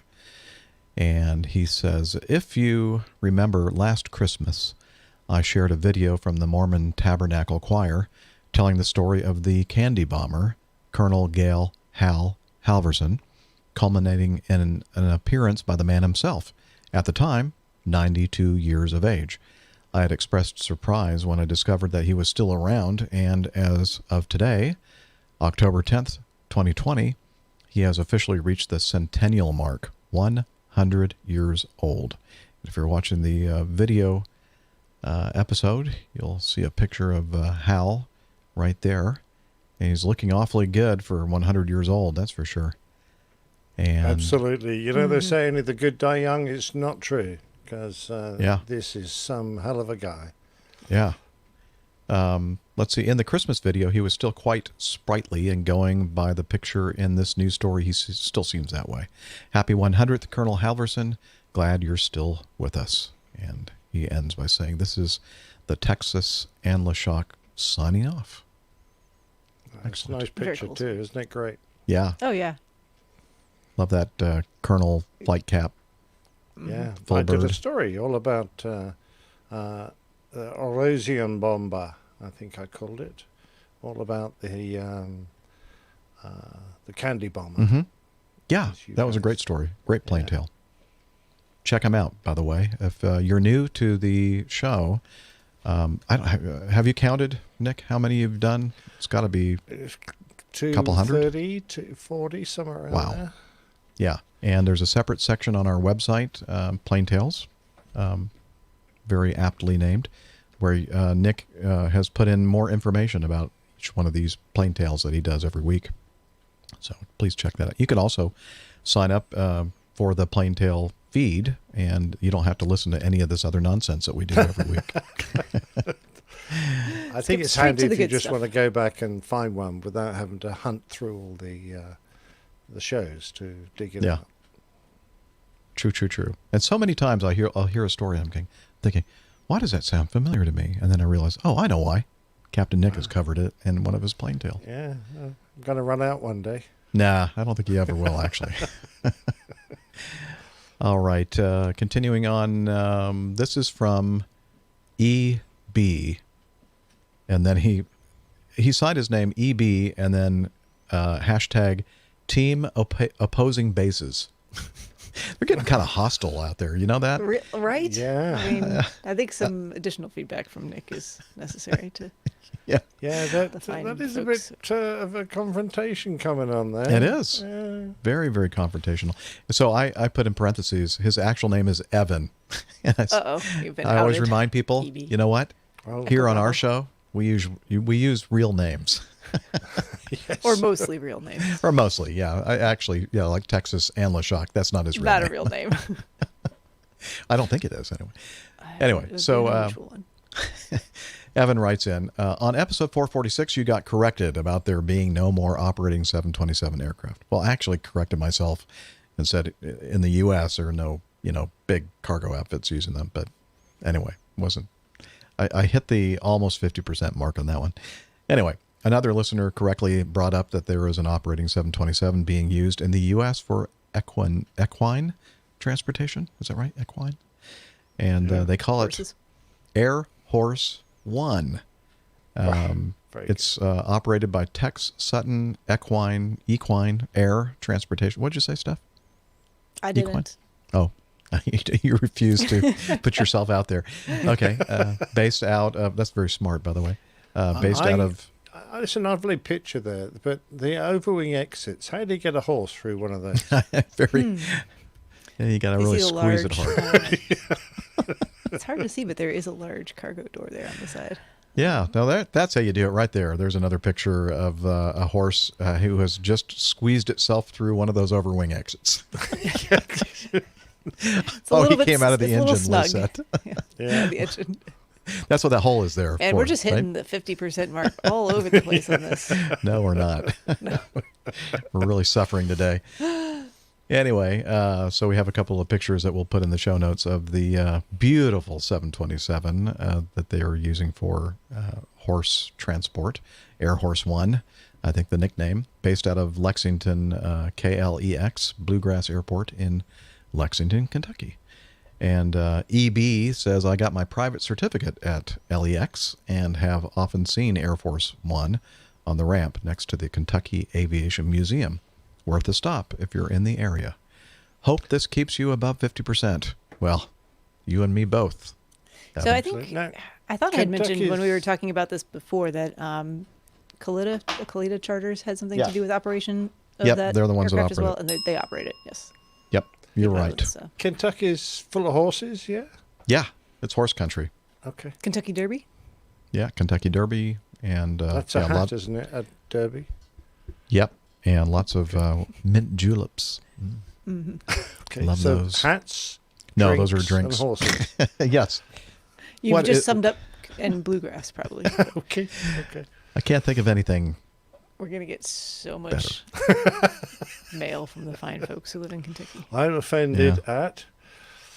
Mm-hmm. Yeah, that's right. Greg Peterson, Liz is reminding us, lives in that wonderful town, Lexington, Kentucky. Yeah, he's known for his very large donkey fans. Oh, I wonder if that is in conflict with the horses. Well, donkeys are sort of related to horses, right? Yeah. Well, they... yeah. No? Yeah. Ish. Well, they kind of look similar. I don't know. Now we're really getting in trouble, aren't we? We should not stray into... Okay, the moving along. genetics of the equine breeds. Yes. I mean, we hardly know anything about aviation, and now we're really... The donkey is the Equus africanus. Thank you. I'm not going to pronounce that last word because it's going to sound incorrect and offensive. So, Equus africanus? Asinus. All right, where are you getting this? Are you looking that up on the Book of Knowledge? Yes. Yes. Okay. So it is a domesticated member of the horse family. Kelly Kirk in the chat room says, imagine the smell in that plane. I'd rather not, thank you. If they're expensive racehorses, I'd assume they'd be smelling of roses. Probably perfume. Assume. Very nice. Yeah. Let's move on, shall we? Let's. We have another installment of Dana's. Sorry. Did you hear that? My computer. Yes, I accidentally hit one of my keys. The computer goes, I don't. What? What are you doing? Anyway, Dana went through 737 training back in August, September-ish, I think. And he recorded some audio regarding how all that went. And this particular installment is number 4. And without further ado, take it away, Dana. Well, hello there, APG community and Captain Jeff, Dr. Steph, Nick, and Rick. It's Dana, and guess what? We're on our next segment here, on our 4th segment on what it was like going through training for me. And this one's kind of like the Twilight Zone. I don't know if you've ever seen that show, but, we kind of get into a little more of the meat of what we need to learn, and that is we're starting to do all the low visibility approaches. We're starting to get into right down to minimums, Cat 1 minimum approaches. We're doing single engine work. We're doing, of course, single engine work. It can't be clearing a million outside. It has to be right down to minimums as well. This aircraft, you can use the autopilot all the way down. However, auto throttles, you can't use the auto throttles on a single engine type of a scenario, which on the Mad Dog you could until you intercepted the glide slope.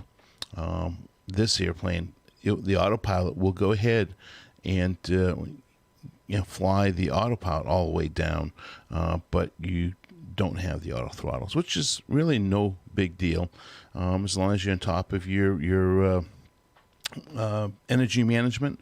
And the nice thing about this airplane, it also has the flat plate displays, which shows the trend vector. So in other words, there's a green little line that comes out and shows you where in the next 10 seconds your power, your speed's going to be based on your current power setting. So it kind of gives you a heads up.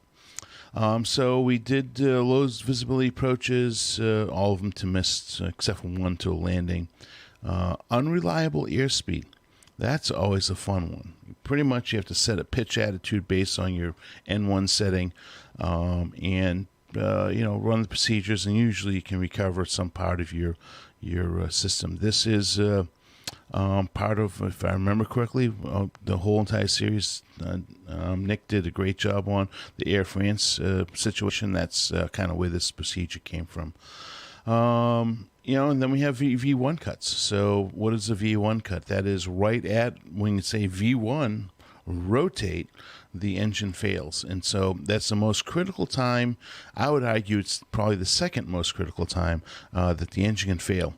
And that is, controlling the aircraft just as you rotate, and making sure you keep the heading of the aircraft, relative to the center line of the runway.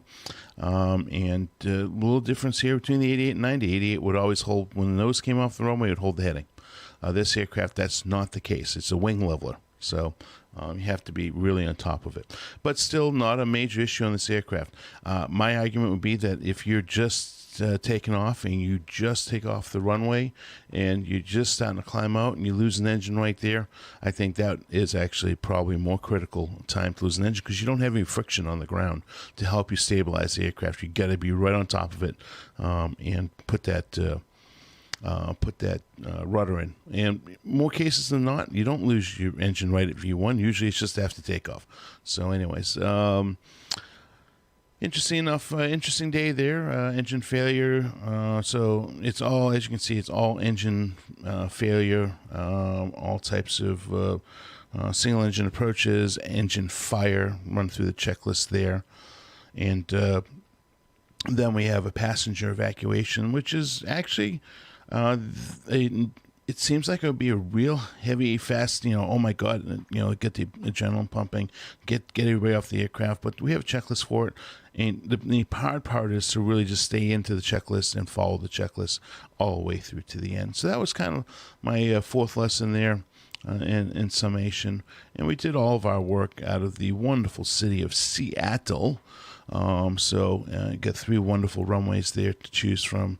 And of course, one that's 11,500 feet long, I think it is. So we had no issues with doing any of our work there. And so we move on to my pre-check ride simulator. So my pre-check ride, maneuvers validation, it's called. We did a lot of miscellaneous abnormals, kind of getting me ready for what I could see on the check ride, and there are different scenarios that you could have on the check ride. So we have flap abnormals. So basically, if in any position that you put your flaps, they could fail. You could fail up completely, or fail in position, or you can end up with a split flap, which means that one wing over the other wing has a little bit more of a degree flap input. So let's say one wing happens to have 10 degrees flaps and the other one stops at 7 degrees. So you have an asymmetric flap situation out there. So you need to know how to deal with that.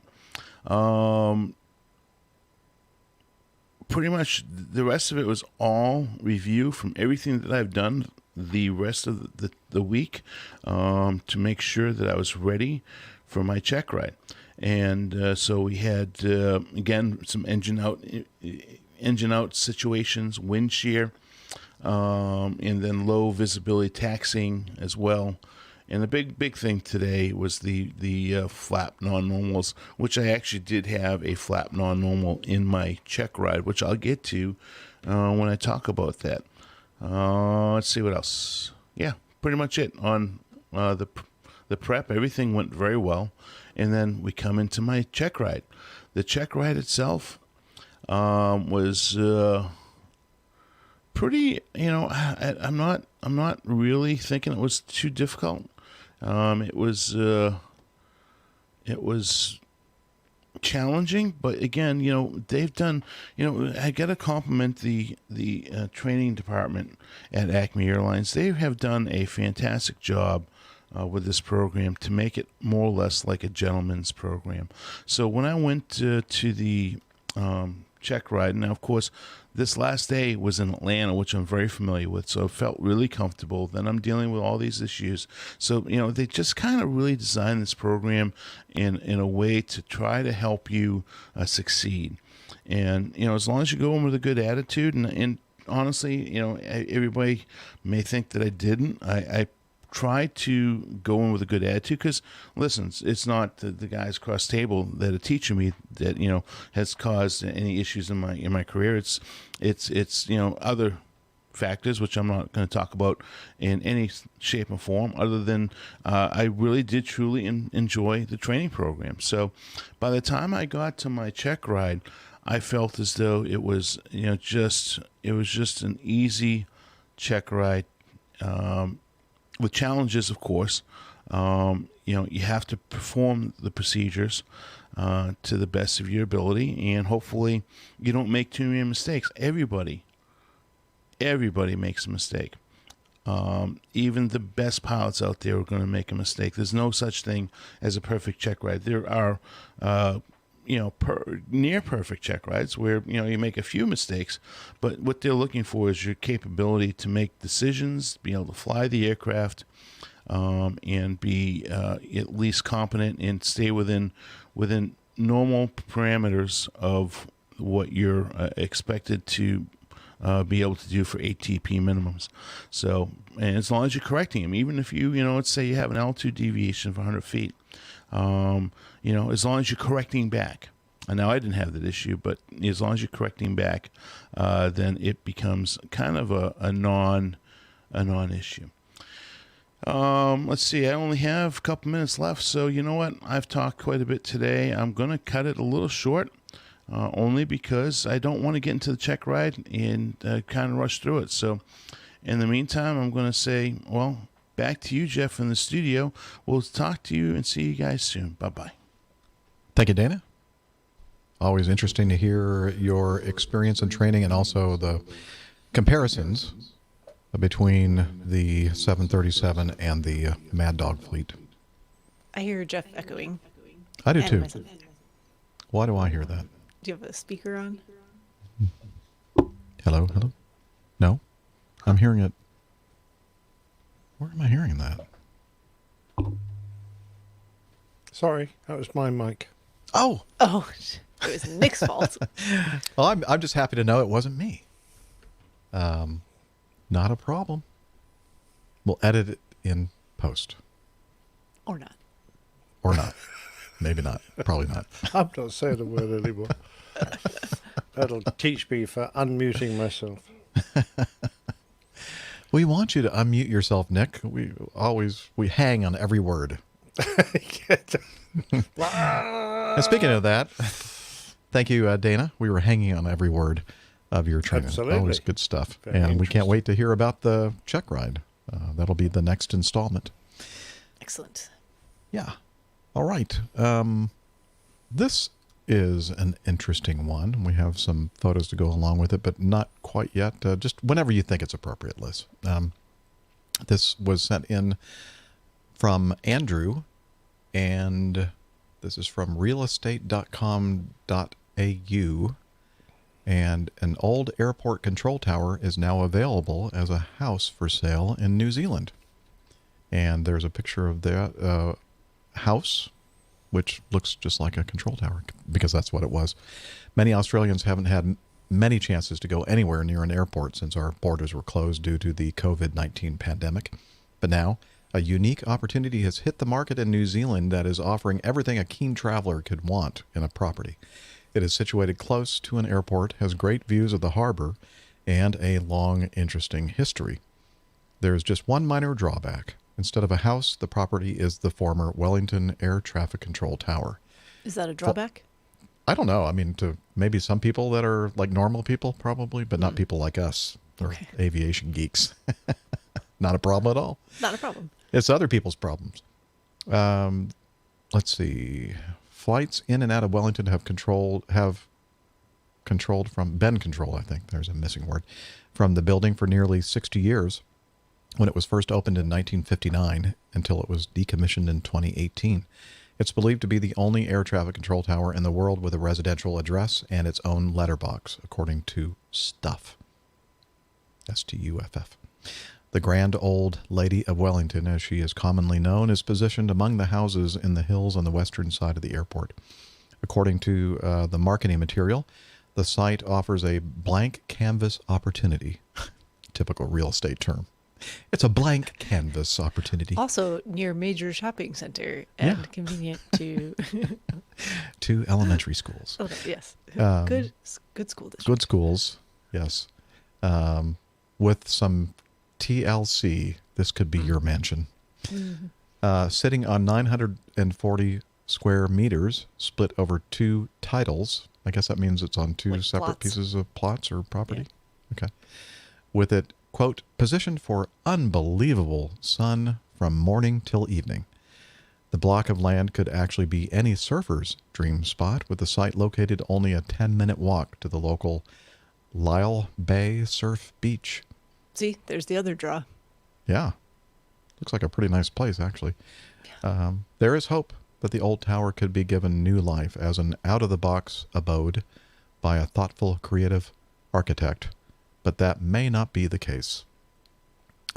Airways Chief Financial Officer James Young told stuff.co.New Zealand, or NZ, the most likely scenario was that it would be bought by a developer and cleared to build new homes. Ah, boo. No, don't do that.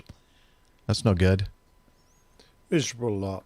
Yeah. Doesn't matter. I think, Liz is asking the question, and I was just thinking the same thing when I kept reading the name of the area, Wellington. I do believe that is where Glenn Towler, our good APG and aviation podcast listener and celebrity, especially when it comes to Oshkosh. Oshkosh, yeah, he's a major Oshkosh celebrity. Yes, I believe he's from Wellington, New Zealand. Mm-hmm. He could probably tell us about this. Maybe, hey, Glenn, check this out. Are you looking for a new house? Yeah. Actually, can you just, buy it on behalf of all of us, and then we can make it the APG we come layover and party there. Absolutely. Party house. And make rude comments about people's landings. Well, what else would you do from a control tower? Yeah. So I guess I'm looking at the picture that Liz has up right now on the video. That is the other tower that I'm looking at out over the water. Is that the new control tower, maybe? I don't know. Huh. Maybe. Well, that's what I was like wondering. A tower. Whoa. Something Ceiling was dropped. falling down? Yeah, something was dropped on the falling. floor of the upstairs studio. Although it doesn't seem very well positioned, because if you're a ground controller, there must be plenty of tarmac that's hard to see from that other tower. But plus, this tower looks like it's higher up than the other one. Yeah. Maybe it's just the camera angle or something. But it has got great views. Although I suspect it's probably not in the best of condition. Well, according to Billy Bell and Jess Platt of Tommy's Real Estate, it's the most unique property they had ever listed. Is it possible to have something more unique than anything else? I don't know. No, it's not. I don't think so. We've had unusual looking houses, but never anything quite like this, so it's exciting to be involved. So check out the photos of the old Wellington control tower. That'll be in the show notes. I'm looking at the piece of the plot of land it's on. It's not particularly big, and it's not flat either. So how the hell they'll build a whole bunch of houses on there? I don't know. I don't think they could fit maybe 2 houses on that land. The land around where I live is not particularly flat, and they build houses on it all the time. Oh, that is true. Okay. That is true. All right. Continuing on with Matt. Hello, crew. and welcome back after your brief hiatus. Matt from Chapel Hill. You can get treatment for a hiatus, can't you? I think so, and a low-atus. Yeah, Speaking of low, hiatus hernia, yeah. I have a high-low beer that I'm drinking, Session Oh, very IPA. good. Yeah. It's one of those woofy fruit-flavored beers, isn't it? It's not fruit. I think you would like this one, Nick, to be honest. Why? Is that like taste of beer? Anyway. Yes, beer. That's what it is. Matt from Chapel Hill here. I'm sort of missing my occasional flybys with Captain Jeff in Cleveland, but not so much given that I left that job during COVID, and more the better. As an update for me, I successfully completed my instrument rating with a check ride pass on October 14 while you were away. All right, where is my applause? Here we go. Way to go, man. Matt, you the man. You the man. All right, as someone close enough to Captain Jeff's generational demographic, he's saying that I'm old, I certainly... Yeah, but Nick's older. I certainly get the whole, quote, need time to process new things component, and have no doubt Captain Jeff has done exactly that on the Angry Puppy. Yes, I have. Somehow I managed to make it through the program. So happy that you're back in the saddle, hoping all are safe and healthy, and looking forward to continuing the connection. Matt McDonald in Chapel Hill. Yeah, I look forward to, we lay over in Chapel Hill still. RDU? So.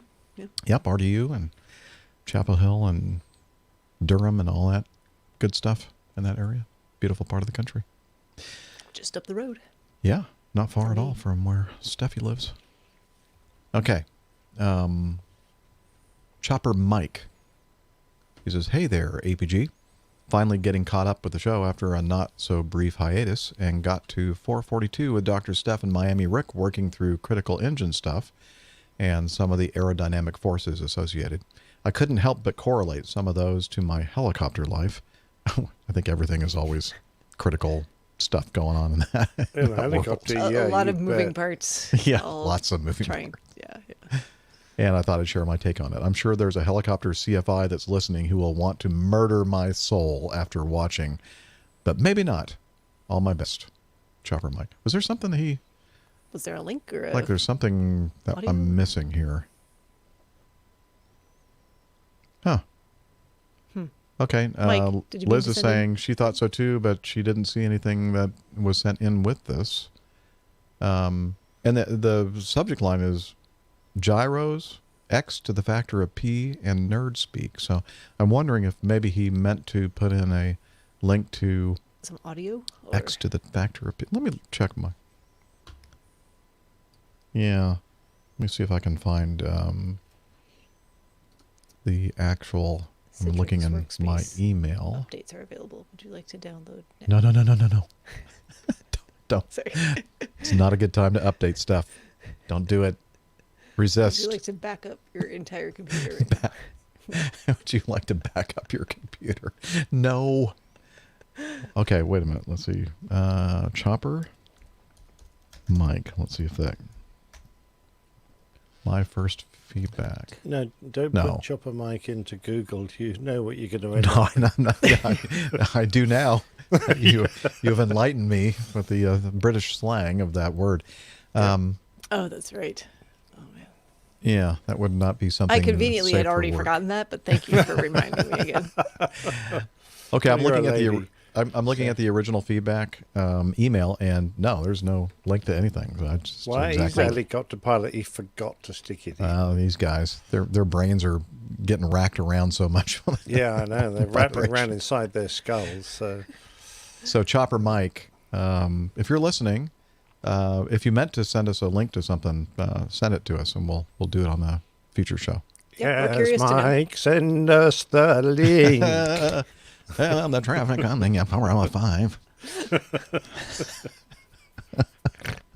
That's dumb. Sorry. WKRP in Cincinnati. Yeah. Yes. Thank you. Okay. Number 7. This is from Chris. Now, he is a newer listener, and he says, my story. Hi, my name is Chris Stiers, and I live in Southeast Michigan. I'm a newer listener and enjoy your podcast very much. I did listen to an episode a few years ago when the show was called Catholic Guy Pilot or something, or rather, Catholic Pilot. As a perpetual student pilot and Catholic, I was very interested. My interest into aviation started as a very young child. My mother ran a contract post office at the Old Smith Terminal in Detroit. The building was built or DTW, so I guess the airport.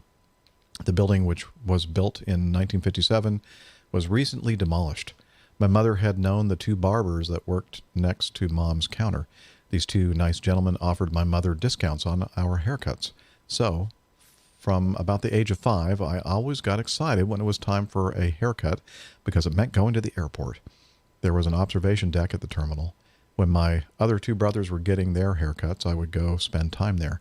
My mother got to know many people at the airport, including some pilots who frequented DTW. One day, while at my mother's counter with my younger brother and older sister, a captain from Northwest Airlines asked my mother if he could take us to his airplane. At age 7, this was the highlight of my life. To this day, I remember that visit on that Red Tail 727. 13 years later, I would begin my own airline career with Republic Airlines at the age of 19 in 1985. Starting off on the ramp, I couldn't be happier to be around airplanes. Although the DC-9 did get a little tiring after a while. We did have a few 727s, so that broke up the monotony.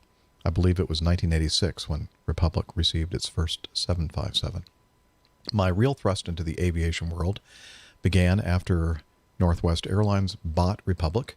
I had an opportunity to leave the ramp and become a customer service agent. Shortly afterward, I was able to bid a position in the control center. Watching the ramp controller do their thing piqued my interest, and I was soon training on that position and loved it. It was concerning to me that there was no formal training for this position.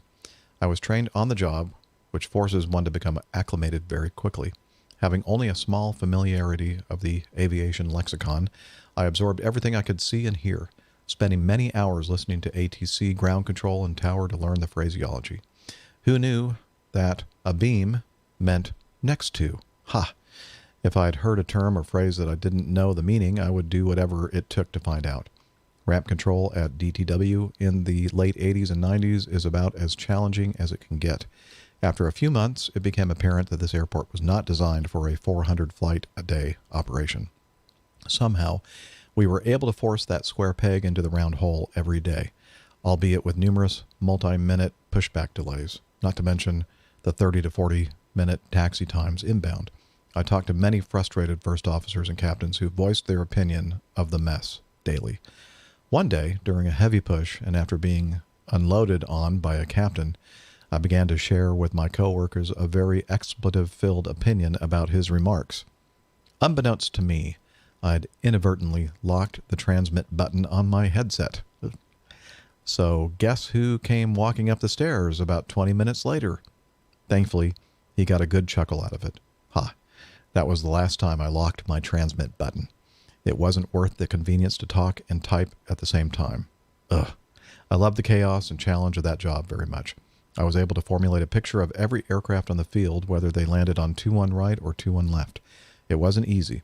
I was able to pick out a particular nuance of aircraft or position. For instance, when a 757 transmitted on the radio, it had a particular sound to it. So when a 757 called, I knew right away who it was, and I could narrow down the flight number. I thrived on the nonstop chatter, which could last for 30 minutes or more. We were as busy as the ATC ground controller many times. What a blast. Of course, the worst day was August 16th, 1987. I hadn't been trained on ramp control yet, but was working the service radio. As I was sitting talking on the radio, I heard someone scream. I stood up and turned around to see a fireball that literally filled the sky. We were all in disbelief. I convinced myself it had to be a general aviation aircraft, knowing the chances were about 97% it was a red tail. My worst fears were confirmed when I got a call from a female first officer asking to return to the gate. She said they were number 2 at 21 Center. I asked her if she saw who just took off. Not wanting to start speculation, she simply said, the last aircraft cleared for takeoff was a company aircraft. A few minutes later, I called her back with a gate assignment. When she acknowledged the assignment on the radio, she was obviously crying. It's very strange. About 2 months ago, I saw a conversation on Facebook during the time of the 23rd anniversary of the crash of NWA 255, when someone mentioned some specific items that only someone there that day would know. So I asked this person if they were the DC-9 number 2 behind 255. And it was her. I couldn't believe it. So I just told her I was the person who she talked to for the gate, and I could tell she was crying. It was a short exchange, but very surreal. A couple of years later, I found out that the university I was kicked out of at 18 because of very poor academics had an aviation management technology program. I worked full-time and went to school at Eastern Michigan University part-time and maintained a 3.8 grade point average. I was a senior and close to graduating when I was promoted to go to Indianapolis as a manager. Unfortunately, that ended my college career. After spending about 1.5 years in Indianapolis, I submitted my package for the position of ATC manager for Northwest at Detroit. My reputation of ATC familiarity was known, and I was selected for the position. After about 6 months working that position and assigned to develop the non-movement area traffic flow at the new midfield terminal, it morphed into a shift position managing the control center. I was the manager in charge of the control center on September 11th, 2001. After the reports of the second aircraft flying into the World Trade Center, I speculated it wasn't an accident. I quickly notified the FAA tower to have all Northwest Airlines aircraft contact the company. I then advised the ramp controller and anyone talking to an aircraft to tell the flights to come back to the gate. Of course, many pilots were perplexed as to why this was necessary. One flight wanted to know why he had to return to the gate. I got on the radio and told them there was a national emergency and they could call me on the landline. I always thought that was a goofy thing to say. Upon reaching the gate. However, I knew they would find out once they parked their aircraft and walked into the jetway. About 2 weeks later, I was kindly asked to leave the airline due to the drop in business. I couldn't believe they were actually letting me go. My dream job that I loved so much. Sons of blank. Luckily, I landed on my feet. As fate would have it, my uncle, who was the station manager for Northwest Airlines in Orlando, McCoy Field, for several years heard the FAA was looking for laid-off airline managers to help beef up their ranks. As you know, the airlines were in charge of hiring the contract companies who provided the checkpoint security. The managers were responsible for the monitoring of training, recurrent training, and other aspects of these companies to maintain their FAA credentials. We were called ground security coordinators. So the FAA, knowing we had knowledge of the checkpoint process and regulations, wanted us to join them to provide the same.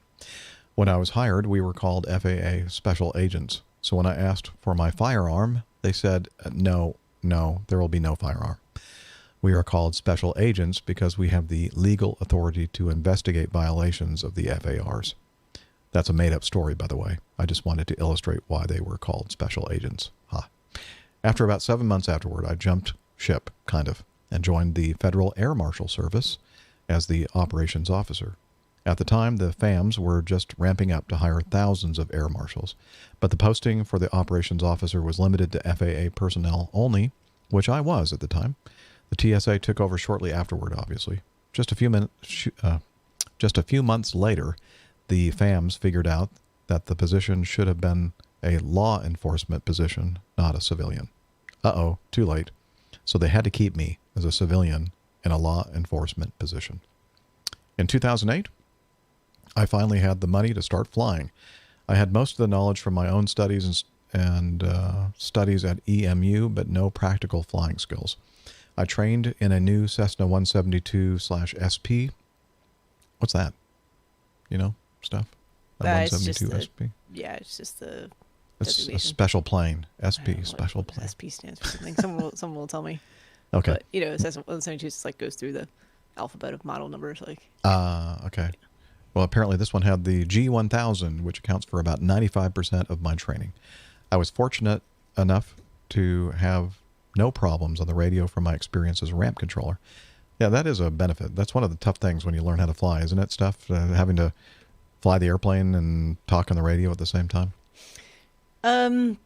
Yeah, I think that's different for different people, but I know that's definitely a challenge for a lot of folks. I was kind of fortunate. I learned to fly in a place where there wasn't a whole lot that had to be said because there wasn't a lot of traffic. Yeah. And by the time you had to actually... And by the time I had to, I was past that point of being nervous about it.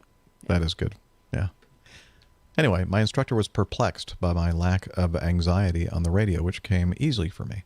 I think it was his first or second student. I was his first or second student. I had completed all of the requirements for the sign-off, including the 150-mile, I think, solo cross-country.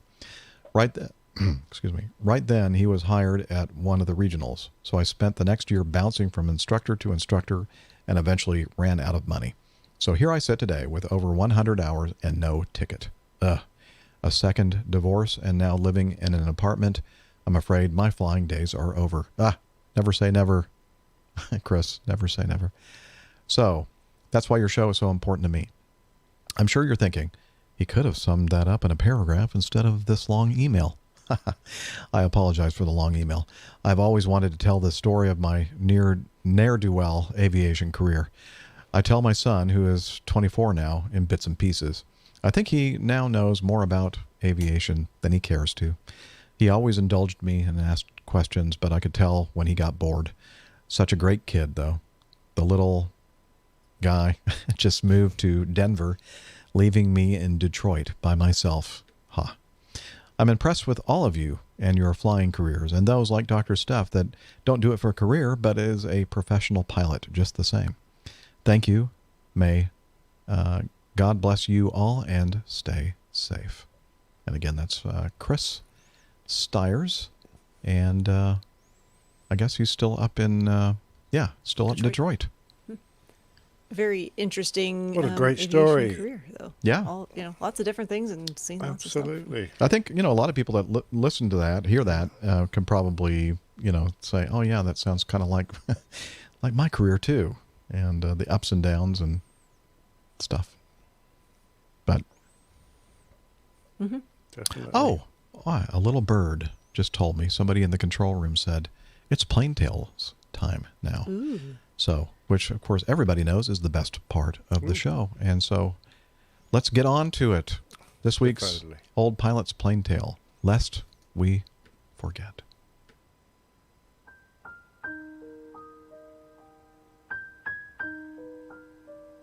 The Old Pilot's Plain Tales, lest we forget.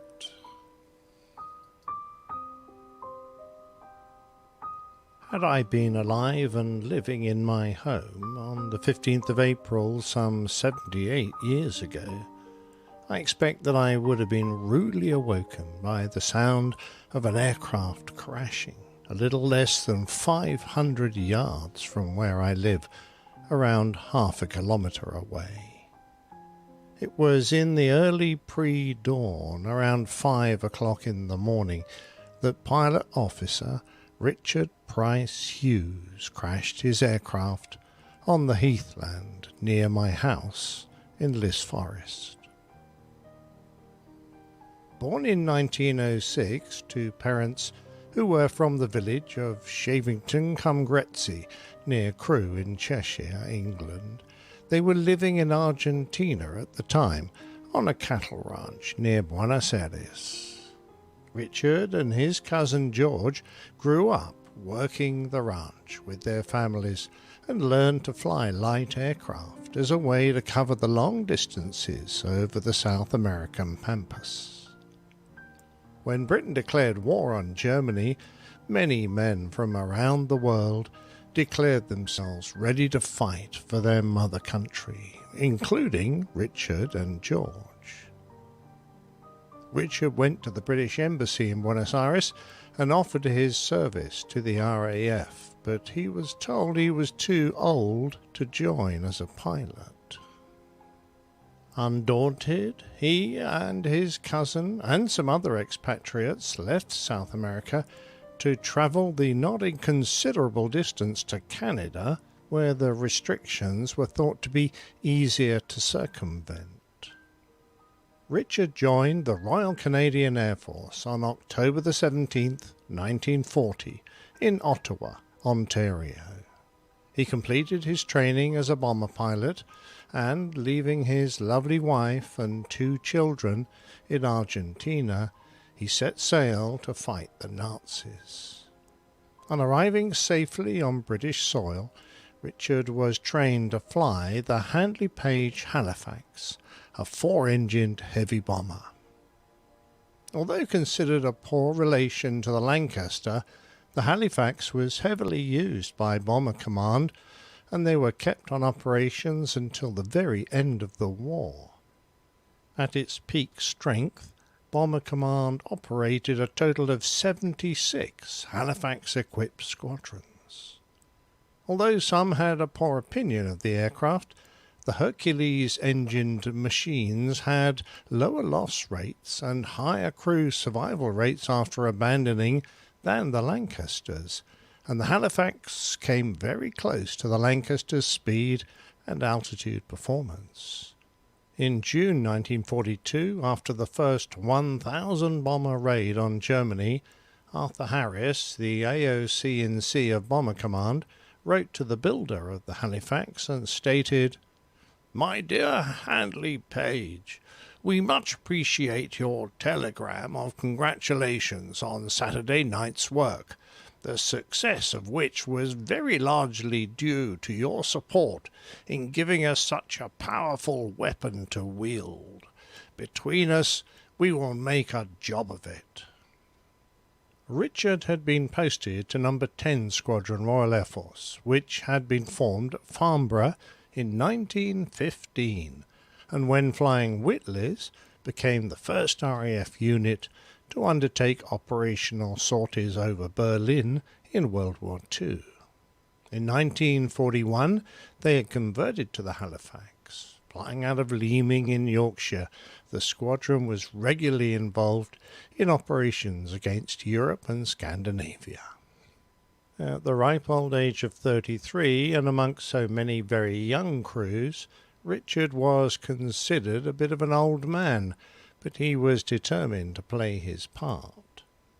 During the war, Bomber Command would fly a total of 364,000 operations, during which 8,325 aircraft would be lost. From a total of 125,000 aircrew who were in the command, 46%, that's 57,205, would perish.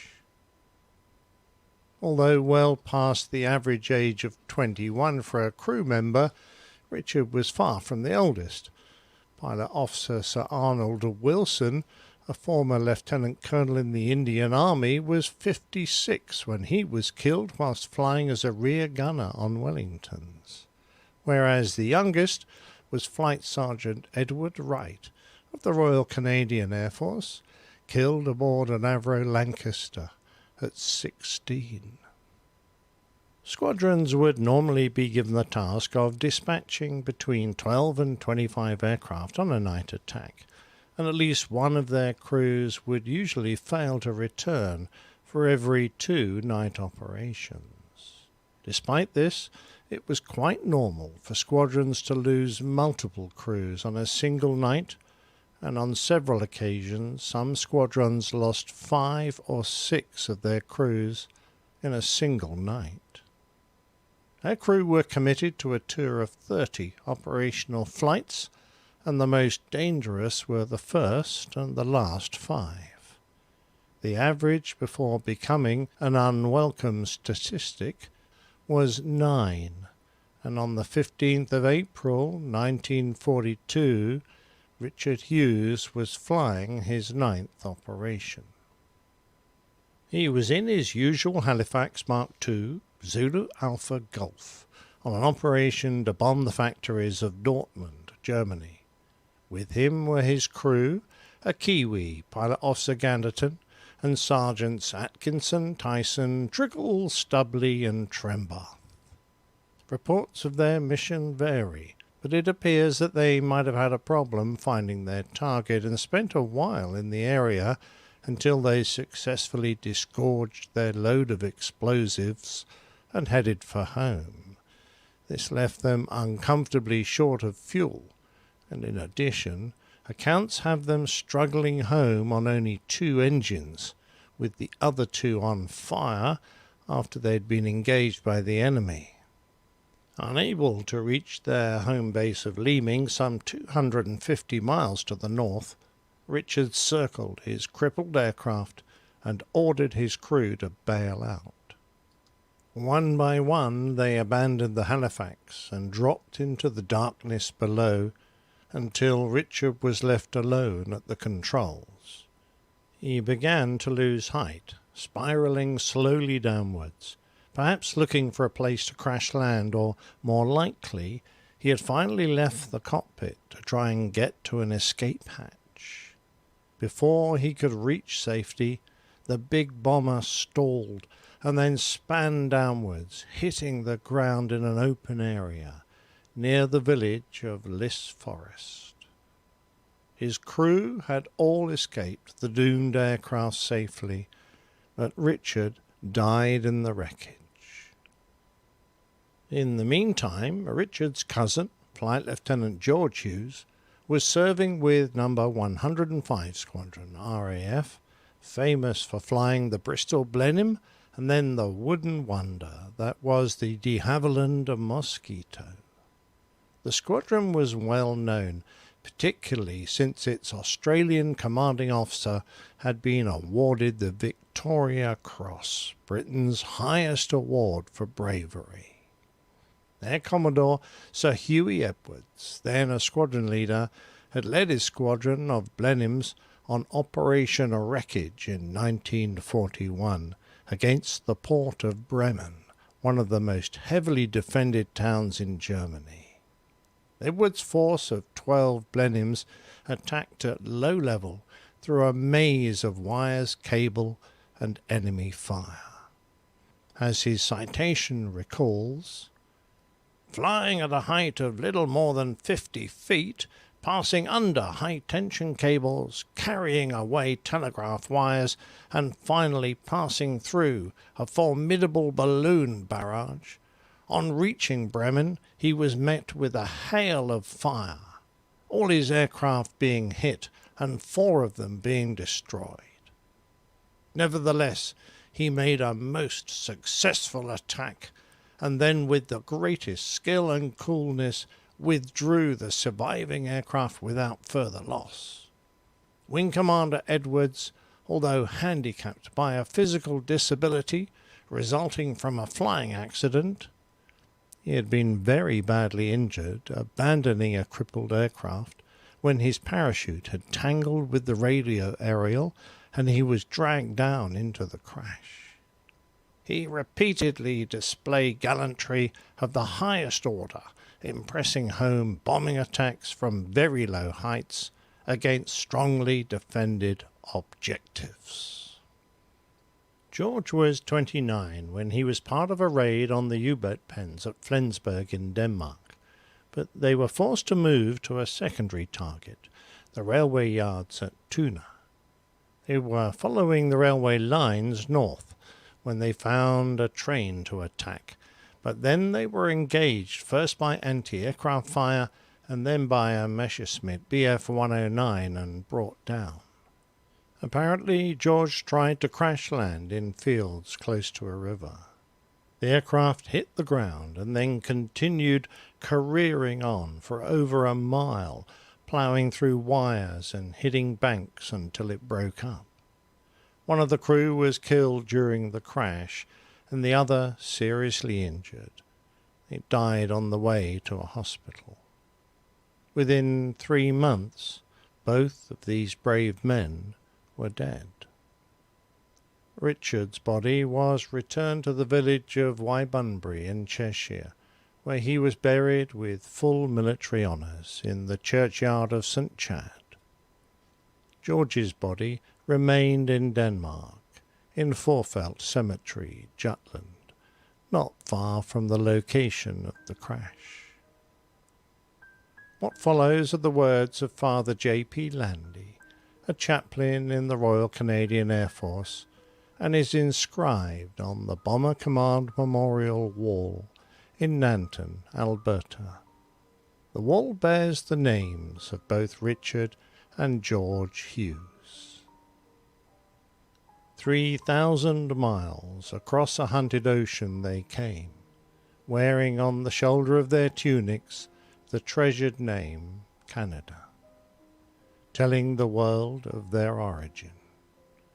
Fashioned by their maker to love, not to kill, but proud and earnest in their mission to stand, and if it had to be, to die for their country and freedom. One day, when the history of the 20th century is finally written, it will be recorded that when human society stood at the crossroads and civilization itself was under siege, the Royal Canadian Air Force was there to fill the breach and help give humanity the victory. And all those who had a part in it will have left to posterity a legacy of honor, of courage, and of valor that time can never despoil. In addition to all the impressive memorials that exist to these brave men, at the location of the crash there is a small marker reminding us of one man who gave his today so that we may have a tomorrow. I pass it regularly and often think of Richard Hughes and his sacrifice and the loss that must have been felt by his family in Argentina. As we approach the 11th of the 11th, Gilly and I have a little tradition, and we place a cross on the marker, lest we forget.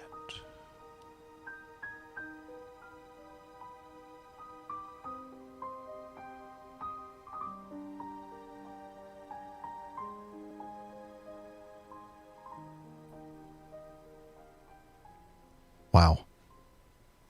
Very, very powerful story, and another great one. Thank you very much, Jeff. Yeah, it's a very personal one. Not a great hero that most of us, well, hardly any of us will have heard of, but because it's a little spot so close to my home, and I managed to find out a little about the two Hughes boys, I just thought it was a lovely story to tell on this day. No, it's a perfect story for the day. And it was amazing to me, though, that they traveled from Argentina. That's wow. Yeah, absolutely. Well, I mean, they started off in the UK, went to Argentina to become cattle ranchers, a few families there, and then up to Canada, and then back to Britain. Yeah, and then sadly, the two boys to die within 3 months of each other. I mean, not the first story I've told that is like that. I don't know if you remember the two brothers who died within a few days of each other during the Battle of Britain. I do remember that one, yeah. Yeah, there are these coincidences all the way through the wars we fought, and they just add to the sadness and of the loss. It just makes it hard, really. Well, toward the end of the plane tale, there was a little video footage, and I swear the dogs in that video look so much like your dogs. Well, that was just a couple of days ago. I went up there with our little cross and put it in the pile of flint. There's a lot of flint in this area. In fact, people used it. You see a lot of the old houses have got the outside of the house is faced with flint. It's a common and very strong material. But yeah, that's where we walk our dogs every day. And often, like I say, we walk past that little marker there so often. And it was really interesting for me, actually, to finally tackle the job of trying to get some information. Well, it was beautifully done, as always. Thanks very much. All right. Control room says we have about 45 minutes remaining in our show. That's good news. That means we have more time to cover some more feedback. And let's resume with 8 from Darren. He says, "Hi, APG friends. I've sent in pictures of a few of my model airplane projects, and I thought I'd show you my most recent build, which is a ferry Swordfish. As you can see, the unemployment life is keeping me busy. Thanks, COVID?" By the way, I'm so glad you're back making episodes. Had I known such a long drought was coming, I wouldn't have blown through all the old episodes so fast and saved some for that dry spell. Yeah, you know what? We didn't know it either. It was a last-minute decision, and I didn't want to do that, but I felt it necessary for better chances of success. And you can always go back and listen to them twice. Yeah. Sorry, that's what I do every show. At least well, you have to, Jeff. Come on. And you know what? They get funnier every time I listen to them, believe it or not. I was in huge admiration on looking at Darren's pictures of his model. And I love the fact that you photographed it, Darren, on a nice shiny surface. I guess that's a bit of a car there, so we can see it. It looks superb. It almost looks like water, doesn't it? Like just it does. until you looks look closely. You go, oh, okay, yeah. It's just the detail and the fact that it doesn't look like anything like a new aircraft. You've managed to make every edge of it look like worn, and like around the cockpits where hands will have gripped, it's all worn and gone a bit shiny. I think it's brilliant, absolutely brilliant, lovely model. Well, I think the key to making these models look so realistic is the paint and the making it look like it's not brand new paint, but it's worn. And I mean, Darren, you really have a talent for doing this. It's an art, I think. And the detail, considering the size of the model, you've got a lovely little photograph towards the end looking in the cockpits, and there's a finger there, and I'm just going, wow. You've managed to fit so much detail into such a small model. And out of interest, the next plane tale will involve a little bit about the Swordfish, known by its crews and pilots as the string bag, because it was such a successful aircraft that the aircraft that the Navy brought in to replace it got rid of before the Swordfish, because it was considered inferior. The Swordfish was a remarkable aeroplane, and famously the Royal Navy crippled the Italian Navy in Taranto, the harbour of Taranto, when they attacked, and they sank about half of the capital ships of the Italian Navy in one attack. It was a phenomenal affair, considering they were using old biplanes. No modern torpedo bombers. These fellows were going in there and doing it, and they did a remarkable job. Another plane tale, I might add. Oh, sounds like it. Yes. So, hey, if you want to see these photos of Darren's amazing, exquisite, I'd say, work on model aircraft, check it out in the show notes. Yeah. A really good job. Well done, Darren. Continuing on with some audio from, not sure how you pronounce this guy's name. It's Geoff. Geoff. From hard G or soft G there? Oh, wait, you're right. Geoff. Well, here, maybe he says so. Let's listen. Hey there, Liz, and supporting APG crew, APG members, and APG passengers. Flight team, airman, in training, Jeff here. First, I want to address your main man, Micah, has pulled you below the 50% mark. That's correct. The spelling of Jeff is Geoff. But let's get to the reason for the message. Jeff? I want to expand on my response to JJ at AVL. I've been learning a lot. Micah did a great job, but there's more. For you aviation enthusiasts, head out to FAA.gov and look up the CFRs. I'm referring to Title 14, Chapter 1. It's riveting. I've been studying it in school.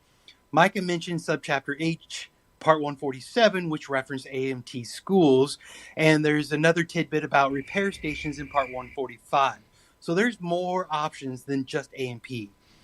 And then if we go back a little bit to Subchapter D, there's a Part 65 about airmen. These are other than flight crew members, and there's many of them. And we're kind of talking about Subpart D, which refers to A&Ps, and subpart E, which is about repairmen. Now, repairmen can work in aviation under the supervision of maybe an AMT or an A&P or a repair station and some others. So they can inspect and do certain procedures.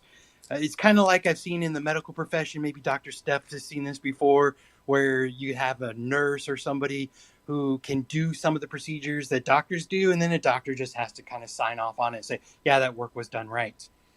So I'm going to back up a little bit more to subchapter C, part 43. There's part 43.3 through 7 talk about who can work on aircraft, which includes repairmen, pilots, owner-operators, and then it goes on to talk about what and how to maintain an aircraft. You know, so many people nowadays, they take their car to a Jiffy Lube and then they get shuffled off to this little room. They're not involved with the whole process. So they really do want everybody to be involved, because these things are really important. And to maintain them, if you help maintain them, whether you're actually doing the work or getting it inspected, it makes you more involved and it's more valuable. So I really do recommend reading up on that. So just to summarize, part 147 is about the schools, but there's more to that. And it doesn't hurt to get a copy of the CFRs, get a pot of coffee, tape your eyelids open and study up. Whether you want to be a pilot, an AMT, a repairman, a jumper, a dumper, or whatever, go out there and impress your friends with the legalese that you've learned. Thanks, everybody. Clear skies, tailwinds, safe landings. Have a great day. I really wish that Rick were here on today's show, because he would have really appreciated that feedback. I believe so. Yeah, yes. I love the way Jeff delivered that. Do you think he could speak a little faster? It sounded very much like a telemarketing pitch of some sort. Appreciate that. I mean, if you're going to talk about that type of subject matter, you have to be enthusiastic in order to keep people. Oh, he was enthusiastic. You could tell it. He put his heart and soul into that. That was great. I do like iHallbox's comment here, though, about if you're through all the APG episodes, just start reading the CFRs. Yeah, it's a lot of fun. Good stuff. Good information, though, and I think AJ and AVL will be glad to have those recommendations. Yes. Thank you, Jeff. Now that I know how to pronounce your name, even though you spell it wrong. All right. Just kidding. Becky writes in. She starts off, this is good. Easy question. Like, otherwise we probably would have just put that in the trash. Softball for you. By the way, totally get your need to focus on training, but want to also say that I really miss you folks. You are an important part of my Stay Sane in 2020 plan. Does this mean they want to hire them and then get them this is the question. Does this mean they want to hire them and then get them type rated, or that they could be an FO without the type rating? And then she sent us a link to the subject matter of the question from aviationjobs.me. what that is, .me. And this is Becky Rausch. Middle East, really? That's what that stands for? I was going to say Middle East. Okay. Yeah. How about that? I didn't know that. Okay. So the article is A320 non-type rated first officers fly a deal, Saudi Arabia. From Riyadh, Jeddah, Riyadh. Anyway, fly a deal. I guess that's all one word. Is that a company? I guess it's an airline. It's on the side of the airplane, so I guess it's their name. Is currently looking for A320 non-type rated first officers to be based in Saudi Arabia. This position is only open to Saudi nationals. And then the required skills, English for the language, obviously, because that's the international language of aviation. Below 50 years old. Oh, so you have to be really, really young. ICAO, ATPL, or CPL. Really? Your frame of reference is so skewed anymore. Well, okay, just leave me alone, okay? Okay, fine. Let me be in my own little delusional world. Okay. ICAO Class 1 Flight Crew Medical Certificate, 1,500 validated flying hours on turbojet aircraft with FMC, EFIS, or glass cockpit equipment. ICAO Level 4 proficiency in English language or higher, verifiable and certified logbook hours, and no record of flight accident incident, no criminal record, and no evidence that you've listened to the Airline Pilot Guy podcast. That's the most important there at the end. Yes. Anyone who's written to us now is no longer valid. I know. Well, so I don't know. I know nothing, as Sergeant Schultz would say in Hogan's Heroes. Do you have any ideas, anybody, Nick? Well, perhaps? I can't imagine they would allow a non-rated first officer to operate an aeroplane, because I think that's illegal. Although I'm not 100% sure about that, because I have heard of some strange anomalies with that. But no, it sounds to me like they just want guys with a lot of qualifications, and they will give you a type rating. So Makes sense. Hey, this airline that I'm flying for hired me without a type rating. So did mine. Yeah, there you go. It's happened, with success on occasion. Yeah, type rating is quite expensive, Yeah, $7 or $8 grand. Oh, sure. If you you're don't going to go wanna out have and to get go it on your own, that's a lot of money. Yeah, exactly. Amongst all the other costs of training, there's some things that the airline should organize for you. And apart from anything else, learning to fly and doing your type rating with the company you're going to work with is so much easier, because you learn your SOPs while you're doing it. So makes sense. When I was looking to be hired back in almost 32 years ago, one airline in particular, and I don't think that they're requiring this anymore, or maybe they are, I don't know. Southwest was requiring that when you applied that you had a full 737 type rating. Mm-hmm. And at that time, mind you, this is 3 decades ago, that was like 10 grand. Wow. So who knows how much it is now. Well, it's cheap, because 737s, they're everywhere. Yeah. Dime a dozen. Yeah, well, you can get it for £100. Really? That's the deal. Oh, I was trying to look up to see if they still require that, because it definitely was. Yeah, I know. I mean, as recently as like maybe even 10 or 15 years ago. Yeah. I thought I'd heard somebody say that they don't require it anymore, but I don't know. I guess maybe it depends on the hiring cycle and the supply and demand and all that kind of stuff. Maybe. From 2015, no longer requires 737 type rating. Okay. At least from one website that claims to have information. Is it on the internet? It's on the internet. That's got to be right. Must be true. Got to be true. some airline job forum website. Yeah. Anyway. Interesting. All right, Becky. Well, we're glad that you're glad that we're back, because we're happy to be here. And moving on, Jay sent this in. He says, hello, APG crew.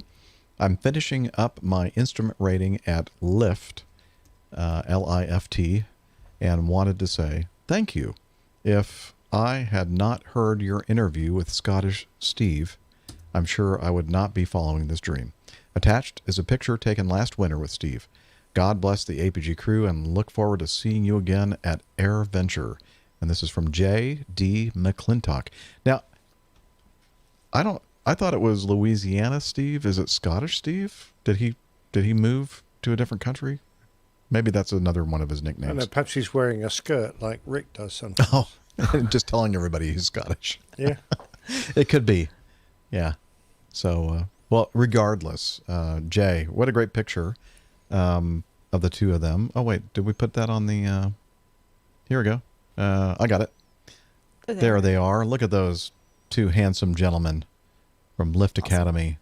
Haven't heard from Steve in a while, Steve Nicholson, and so look forward to hearing some feedback from him to see how things are going in these COVID times. So, indeed. All right. Thanks, Liz. Jeffrey.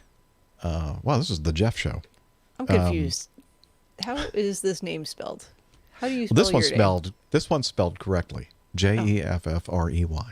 Okay. He sent us a link to an article from CNN.com, I think. Yeah. CNN Business.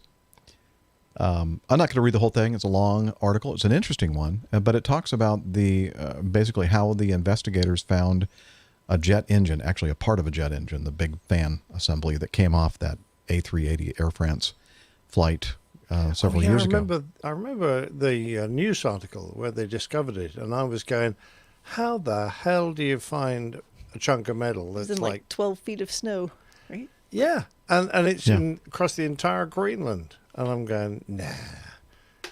I know. But amazing. It's crazy. And this article does a really good job of explaining how several of the technologies they employed that they thought for sure would help them find it didn't really help at all. And how one person and his invention basically led to the discovery of the item. Oh, I thought some bloke fell down a hole and sat on it by accident. That's an Sounds painful, alternative story. Maybe that's really what happened. It's a fable, Liz says. Anyway, so we're going to put a link to that story in the show notes and check it out. It was, as I said, it's kind of a long article, but it was definitely worth a read. And continue. It was fascinating. The effort they went to. I mean, it was hugely expensive. Mm-hmm. The effort they undertook to try and find this vital bit of a A380 engine that had come loose, to try and discover what the fault was. And interestingly, I still, sorry. Go ahead. I still find it remarkable the amount of financial investment people are prepared to put in to discover the causes of accidents. It just shows the importance we have on the level of safety that we fly to. Yep. And I was going to say, interestingly, the engine manufacturers and investigation authorities were sure that it was some kind of a maintenance, misapplication of maintenance procedures or something. But turns out, when they actually found the part, that it was a design flaw of the material used in the creation of those fan blades. So, what do they call that? Cold something? Cold sink? Oh, it's called cold something. Oh, man, we just talked about it. Of course, it's cold. Yeah, That's on cold. It was on a recent episode. Yeah, it was not too long ago. We talked about that. What'd you say, Liz? Coldplay? No, that's a band, I think. Fatigue, cold fatigue. I've got their album, Parachute. There you go. They had something to do with it. I don't know. Read the article. You'll find out all about it. Okay. Ramblin Ron writes in. Hi, Jeff. Hope your transition training data download into your and mine aging gray matter is proceeding well. Longtime listener, first-time participant. I found this PDF especially of interest. I was amazed at the variety of civilian aircraft that were militarized for the war effort. Also, many aircraft I've never seen before. The losses for each are listed as well. Finally, the many designs from World War II that were still in service. And this PDF of which he speaks is entitled United States Fixed-Wing Aircraft Losses of the Vietnam War, 1962 to 1973. Actually, that's just the first part. I think there's another part where it talks about rotary wing losses as well. And it has pictures and stats on all of these various military airplanes / civilian turned into military aircraft, and how many were lost in combat. And it's just staggering, the numbers here. Like, for instance, the first item listed, of course, is arguably one of the best airplanes ever made, right, Nick? Oh, yeah. F-4 Phantom. Yeah. I thought it was the one just below that. The one right below it is a close second. Well, that's got one of the best bird dog. stories of the Vietnam War attached to it. That's true. It does. Remember that. Mr. Colonel Bung Lee and his amazing flight to escape and land that bird dog on a carrier. You should do a plane tale on that. Oh, wait a minute, you did. And let me think, I will call it Flight of a Bird Dog or something. Oh, that's a good title. It's very clever, yes. Look forward to hearing that. I'm going to include this in the show notes. You should take a look at it. I just scrolled down to the rotary wing aircraft losses of the Vietnam War. And the first helicopter listed there was a Huey HU-1, and look at the number that was lost. 3,254 lost. Wow. That's amazing. Lost? It's amazing. What? Yeah. So, anyway, sometimes check it it says out. they were lost, and sometimes it says they were in combat. I guess that means they were lost. I guess they haven't been able to sort out the statistics, but... yeah. Huh. Yeah. Wow. Interesting. Well, thank you Yes, Liz says, between the article about the search for the lost part off the A380 in Greenland and this PDF of the aircraft losses of Vietnam War, we're giving you all a lot of reading material. You're welcome. You've got your homework. There will be a test, Liz says. At the Yes, very sir. bottom of that PDF, Jeff, Yeah. are the North Vietnamese aircraft lost. Oh, yeah. Not as many as, as we did. No. I don't know what that So- really says. Neither do I. I'm not even going to go there. I didn't realize I think it said like 17 B-52s were lost. Really? I had no idea. Yeah. I think so. I'm relying upon my memory, so I could be completely wrong. But if I am, please don't tell me because I'm very thin-skinned. Yeah, and don't 17 cry. in combat, 17, look at that. 14 in non-combat situations. They're not easy to fly, apparently. Apparently. All right. Robert from Marietta, or Marietta, most people say.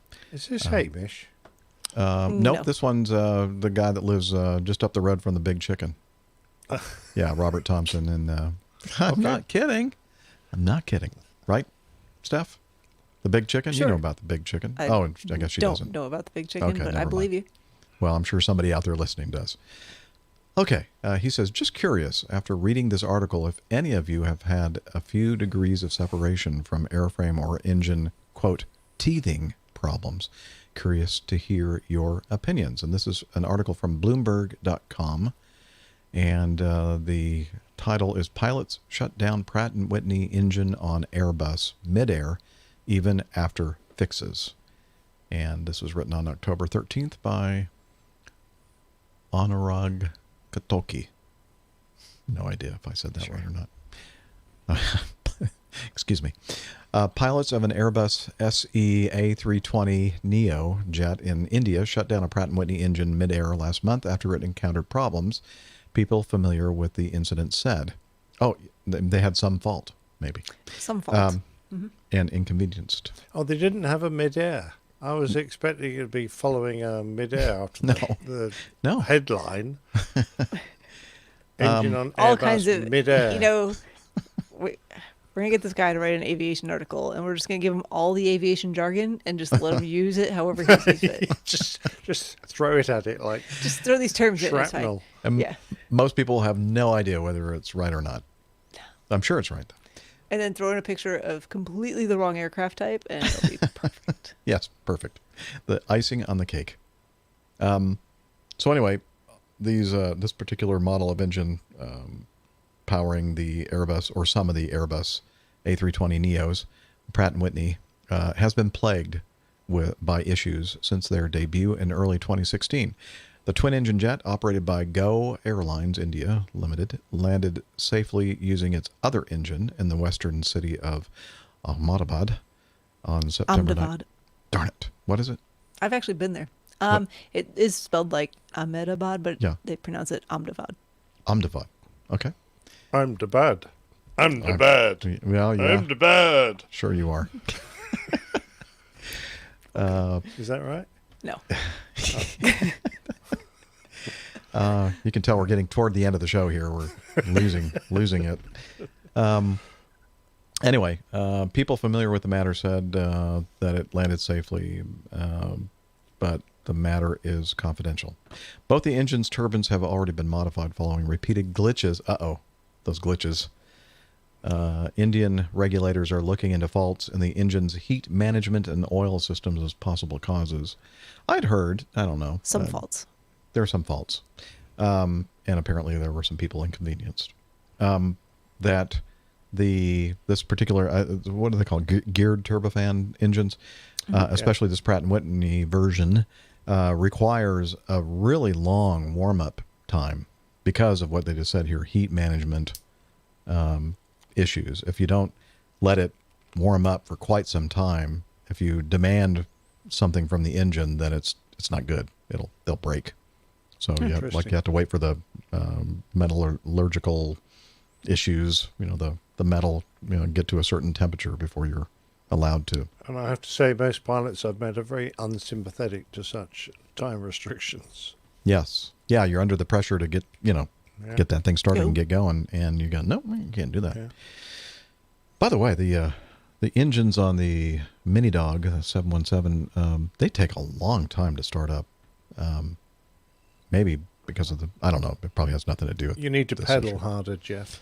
Yeah, but you have to really think ahead, though. You have to really, think about starting the engines a lot sooner than, other airplanes. Really? Like how long? Like about an hour? No, I'm just kidding. It seems like that. I thought we were past the coal burning point. It's like, yeah, I know. It's a cleaner coal. It's like 3 minutes from the time you start the sequence to the time that it's finally like reached idle or something like that. It's just, I don't know. Maybe and then you have to wait for it to warm up? No, after the 3 minutes. I think you have to wait for another 3 minutes after that. I don't know. It's a while. Just, you'll work it out. So yeah, I don't know. Don't ask me detailed questions right now because I probably should know that. But so basically, what I've been doing is just leaving them run the whole time, even when we're at the gate. So you don't have to worry about warm up times. They're just always running. Just never shut them down. Of course, I've had some issues with people getting sucked into the engines and stuff. Little minor details. Ramp and things. Yeah, a little bit of a hazard. You haven't got a rear entry facility, have you? Well, excuse me. Can people different show crawl up your backside? Oh, not any better. We're talking about air stairs. Have you got a rear stair? Air stairs? Oh, gotcha. No, we don't. Believe it or not. So DB Cooper would have been. He would have been out of luck on the Boeing 717. There is no air stair on this airplane, which I kind of miss. It's kind of nice to have that capability, but nope. Anyway. Well, in case you need to escape from the passengers. Yeah, exactly. In a hurry. Yes. Well, anyway, if you're interested in reading about this, it'll be in the show notes. Thank you, Robert. Oh, no, he asked the question. We didn't answer his question. Oh. Have we ever had a few degrees of separation from airframe or engine teething problems? I don't think I have. Nick, you? I don't think, because the only degree of separation I have is that our airline had the 787 with the Rolls-Royce engines. Yeah. And they, of course, suffered blade degradation through corrosion, and that grounded a lot of our aircraft. And as a result, I had to work twice as hard to fill the gaps, because the Airbus was picking up the load for all these grounded Dreamliners, sorry. So, yeah. It's been so long since it has been a while. I was thinking that. I was like, wow, I haven't heard that term in a long time. Yeah. Glad we resurrected that one. I'm glad we gave Nick an opportunity to use it. Well, Rick's not here, so I can't upset him. So. Yeah, so indirectly, yeah, you were affected by the teething problems on that airplane. Yeah. Steph, you? No, not that I can think of. I had some teething problems, but I went to the dentist and got it all taken care of. Yeah. Got the bad one pulled. Yeah. Yeah. Root canals, etc. Thankfully, no to both of those. Good. Although this left side is... Oh, thank you. Okay. This is from Sylvester. He says, I passed... Well, I'm not going to tell you what he said in the title. I'm going to tell you in the body of it right here. Hey, Jeff. Have been slacking a bit on the podcast. Oh, been working with Hillel. However, in case you were wondering if I'm still flying, yes, I've passed my check ride today. Yay. Whoa. Sorry. Kind of loud. Enthusiastic. Yes. Your podcast was a valuable source of information. And for that, thank you. Well, 50% of it was. Anyway. Yeah, well, as long as you picked out the valid bits. Yeah. Obviously, he did. Which check ride was this? Well, I wrote back to him and said, congratulations. Remind me, which certificate/license were you studying for? And he said, private pilot certificate. I'm a former student of Rob Mark. Oh, really? And when I passed it, to my surprise, I passed it with over 90%. He says, it took me 3 years off and on, but I did have to take on 3 occasions 1 month alone for flying day after day. Not sure if this can encourage someone to stick with it and see it through to the end, but I hope it helps. And then I wrote back to him, "That's awesome, and I understand your surprise, as Rob Mark had something to do with it." Do we know Rob Mark?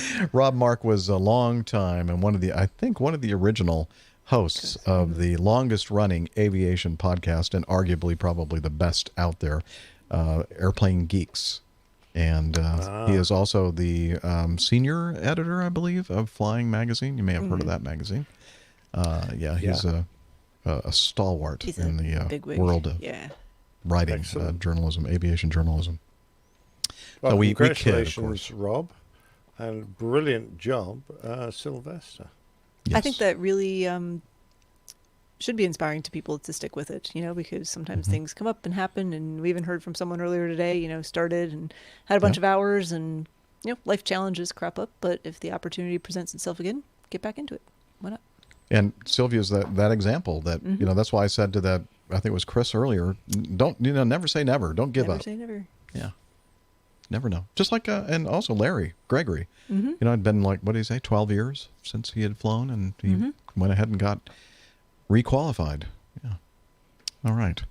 And finally, did a great job, Liz, of making this timed perfectly, because we're just about at the end of our 3-hour time limit here. Steve wrote in, Steve in Pittsburgh.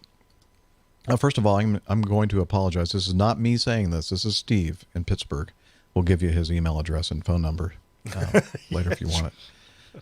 There are a couple people that I know that listen to our show that are not going to like what he says here. I just finished episode 446 with its story of flying with dogs, followed by a discussion of the number of cockpit crew members, when I had a eureka moment. Are navigators actually dogs?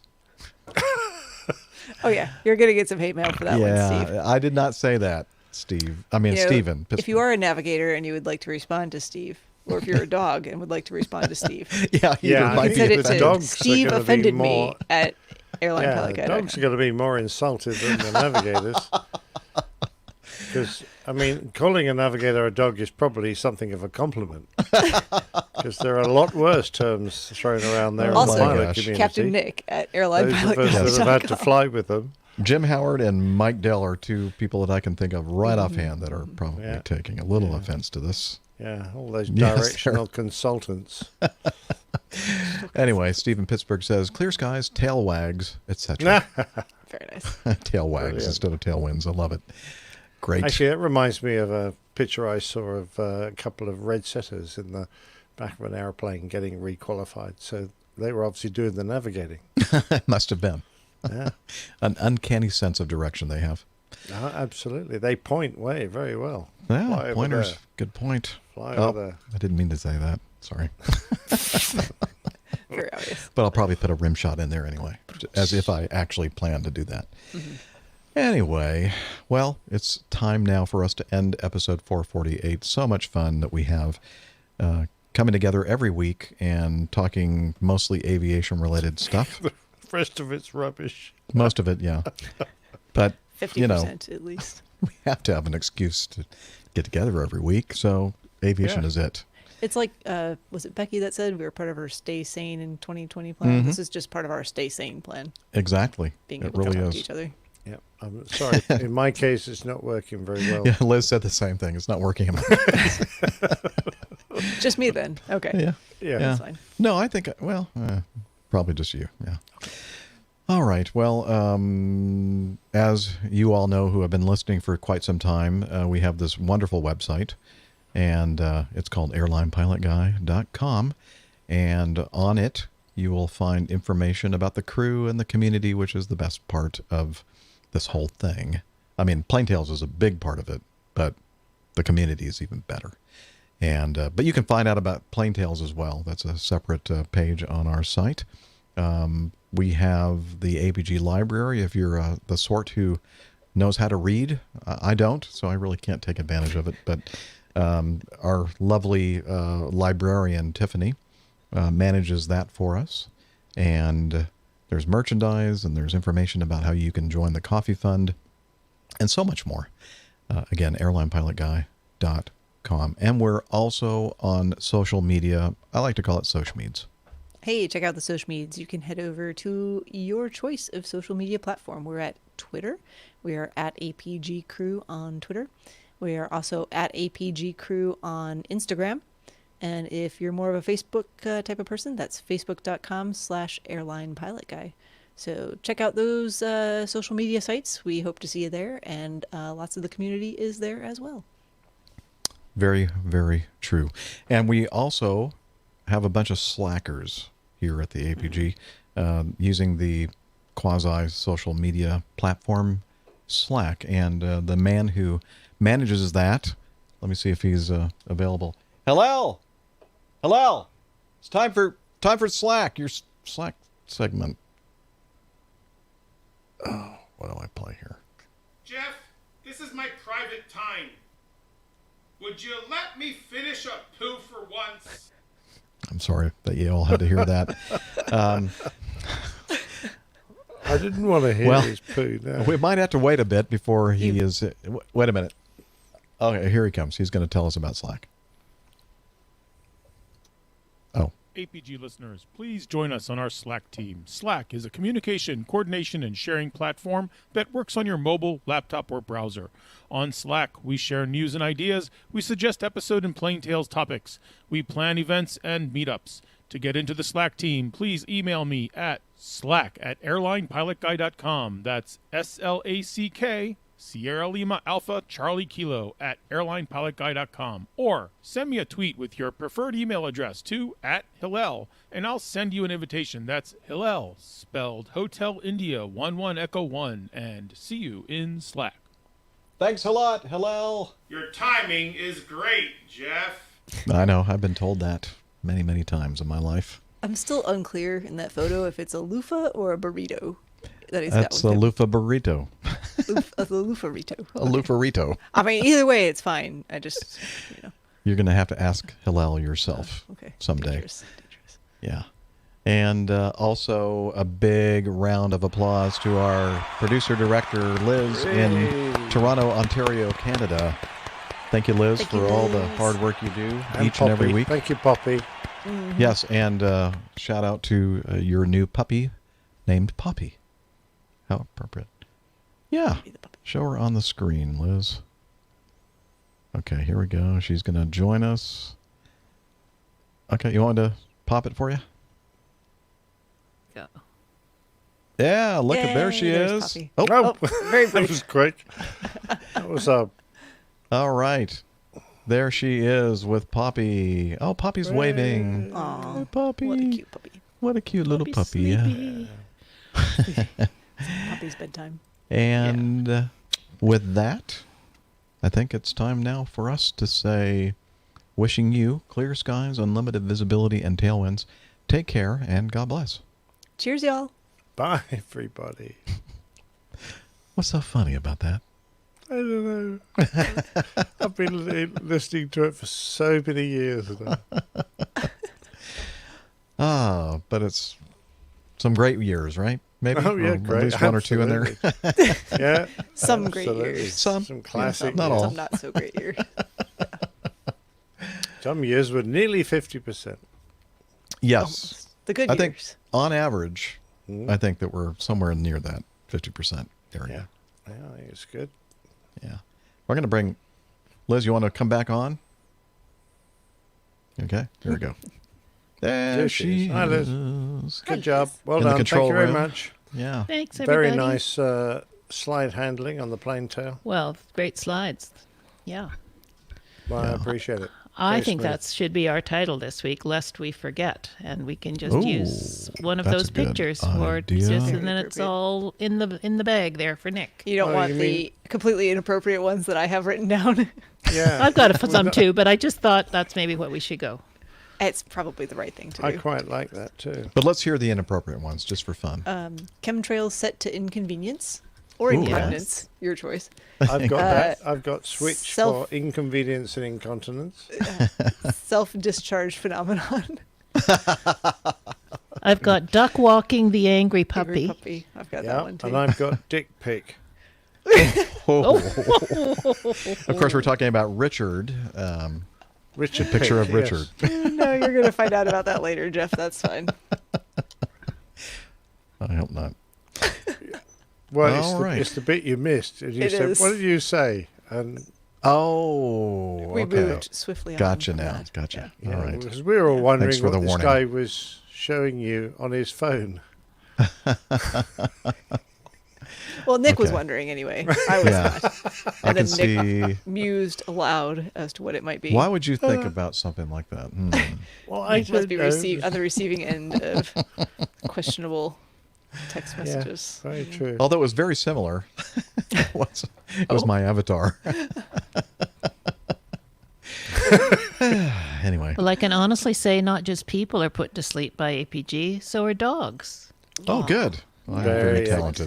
Sound Did you asleep. see Mike Carroll had sent us a picture of his daughter sleeping while he had Yes. Yeah. the Listening to the episode playing show in the car. car. Yeah. Yeah. I saw that. Yeah. Very sweet. She's getting big. Yeah, no kidding.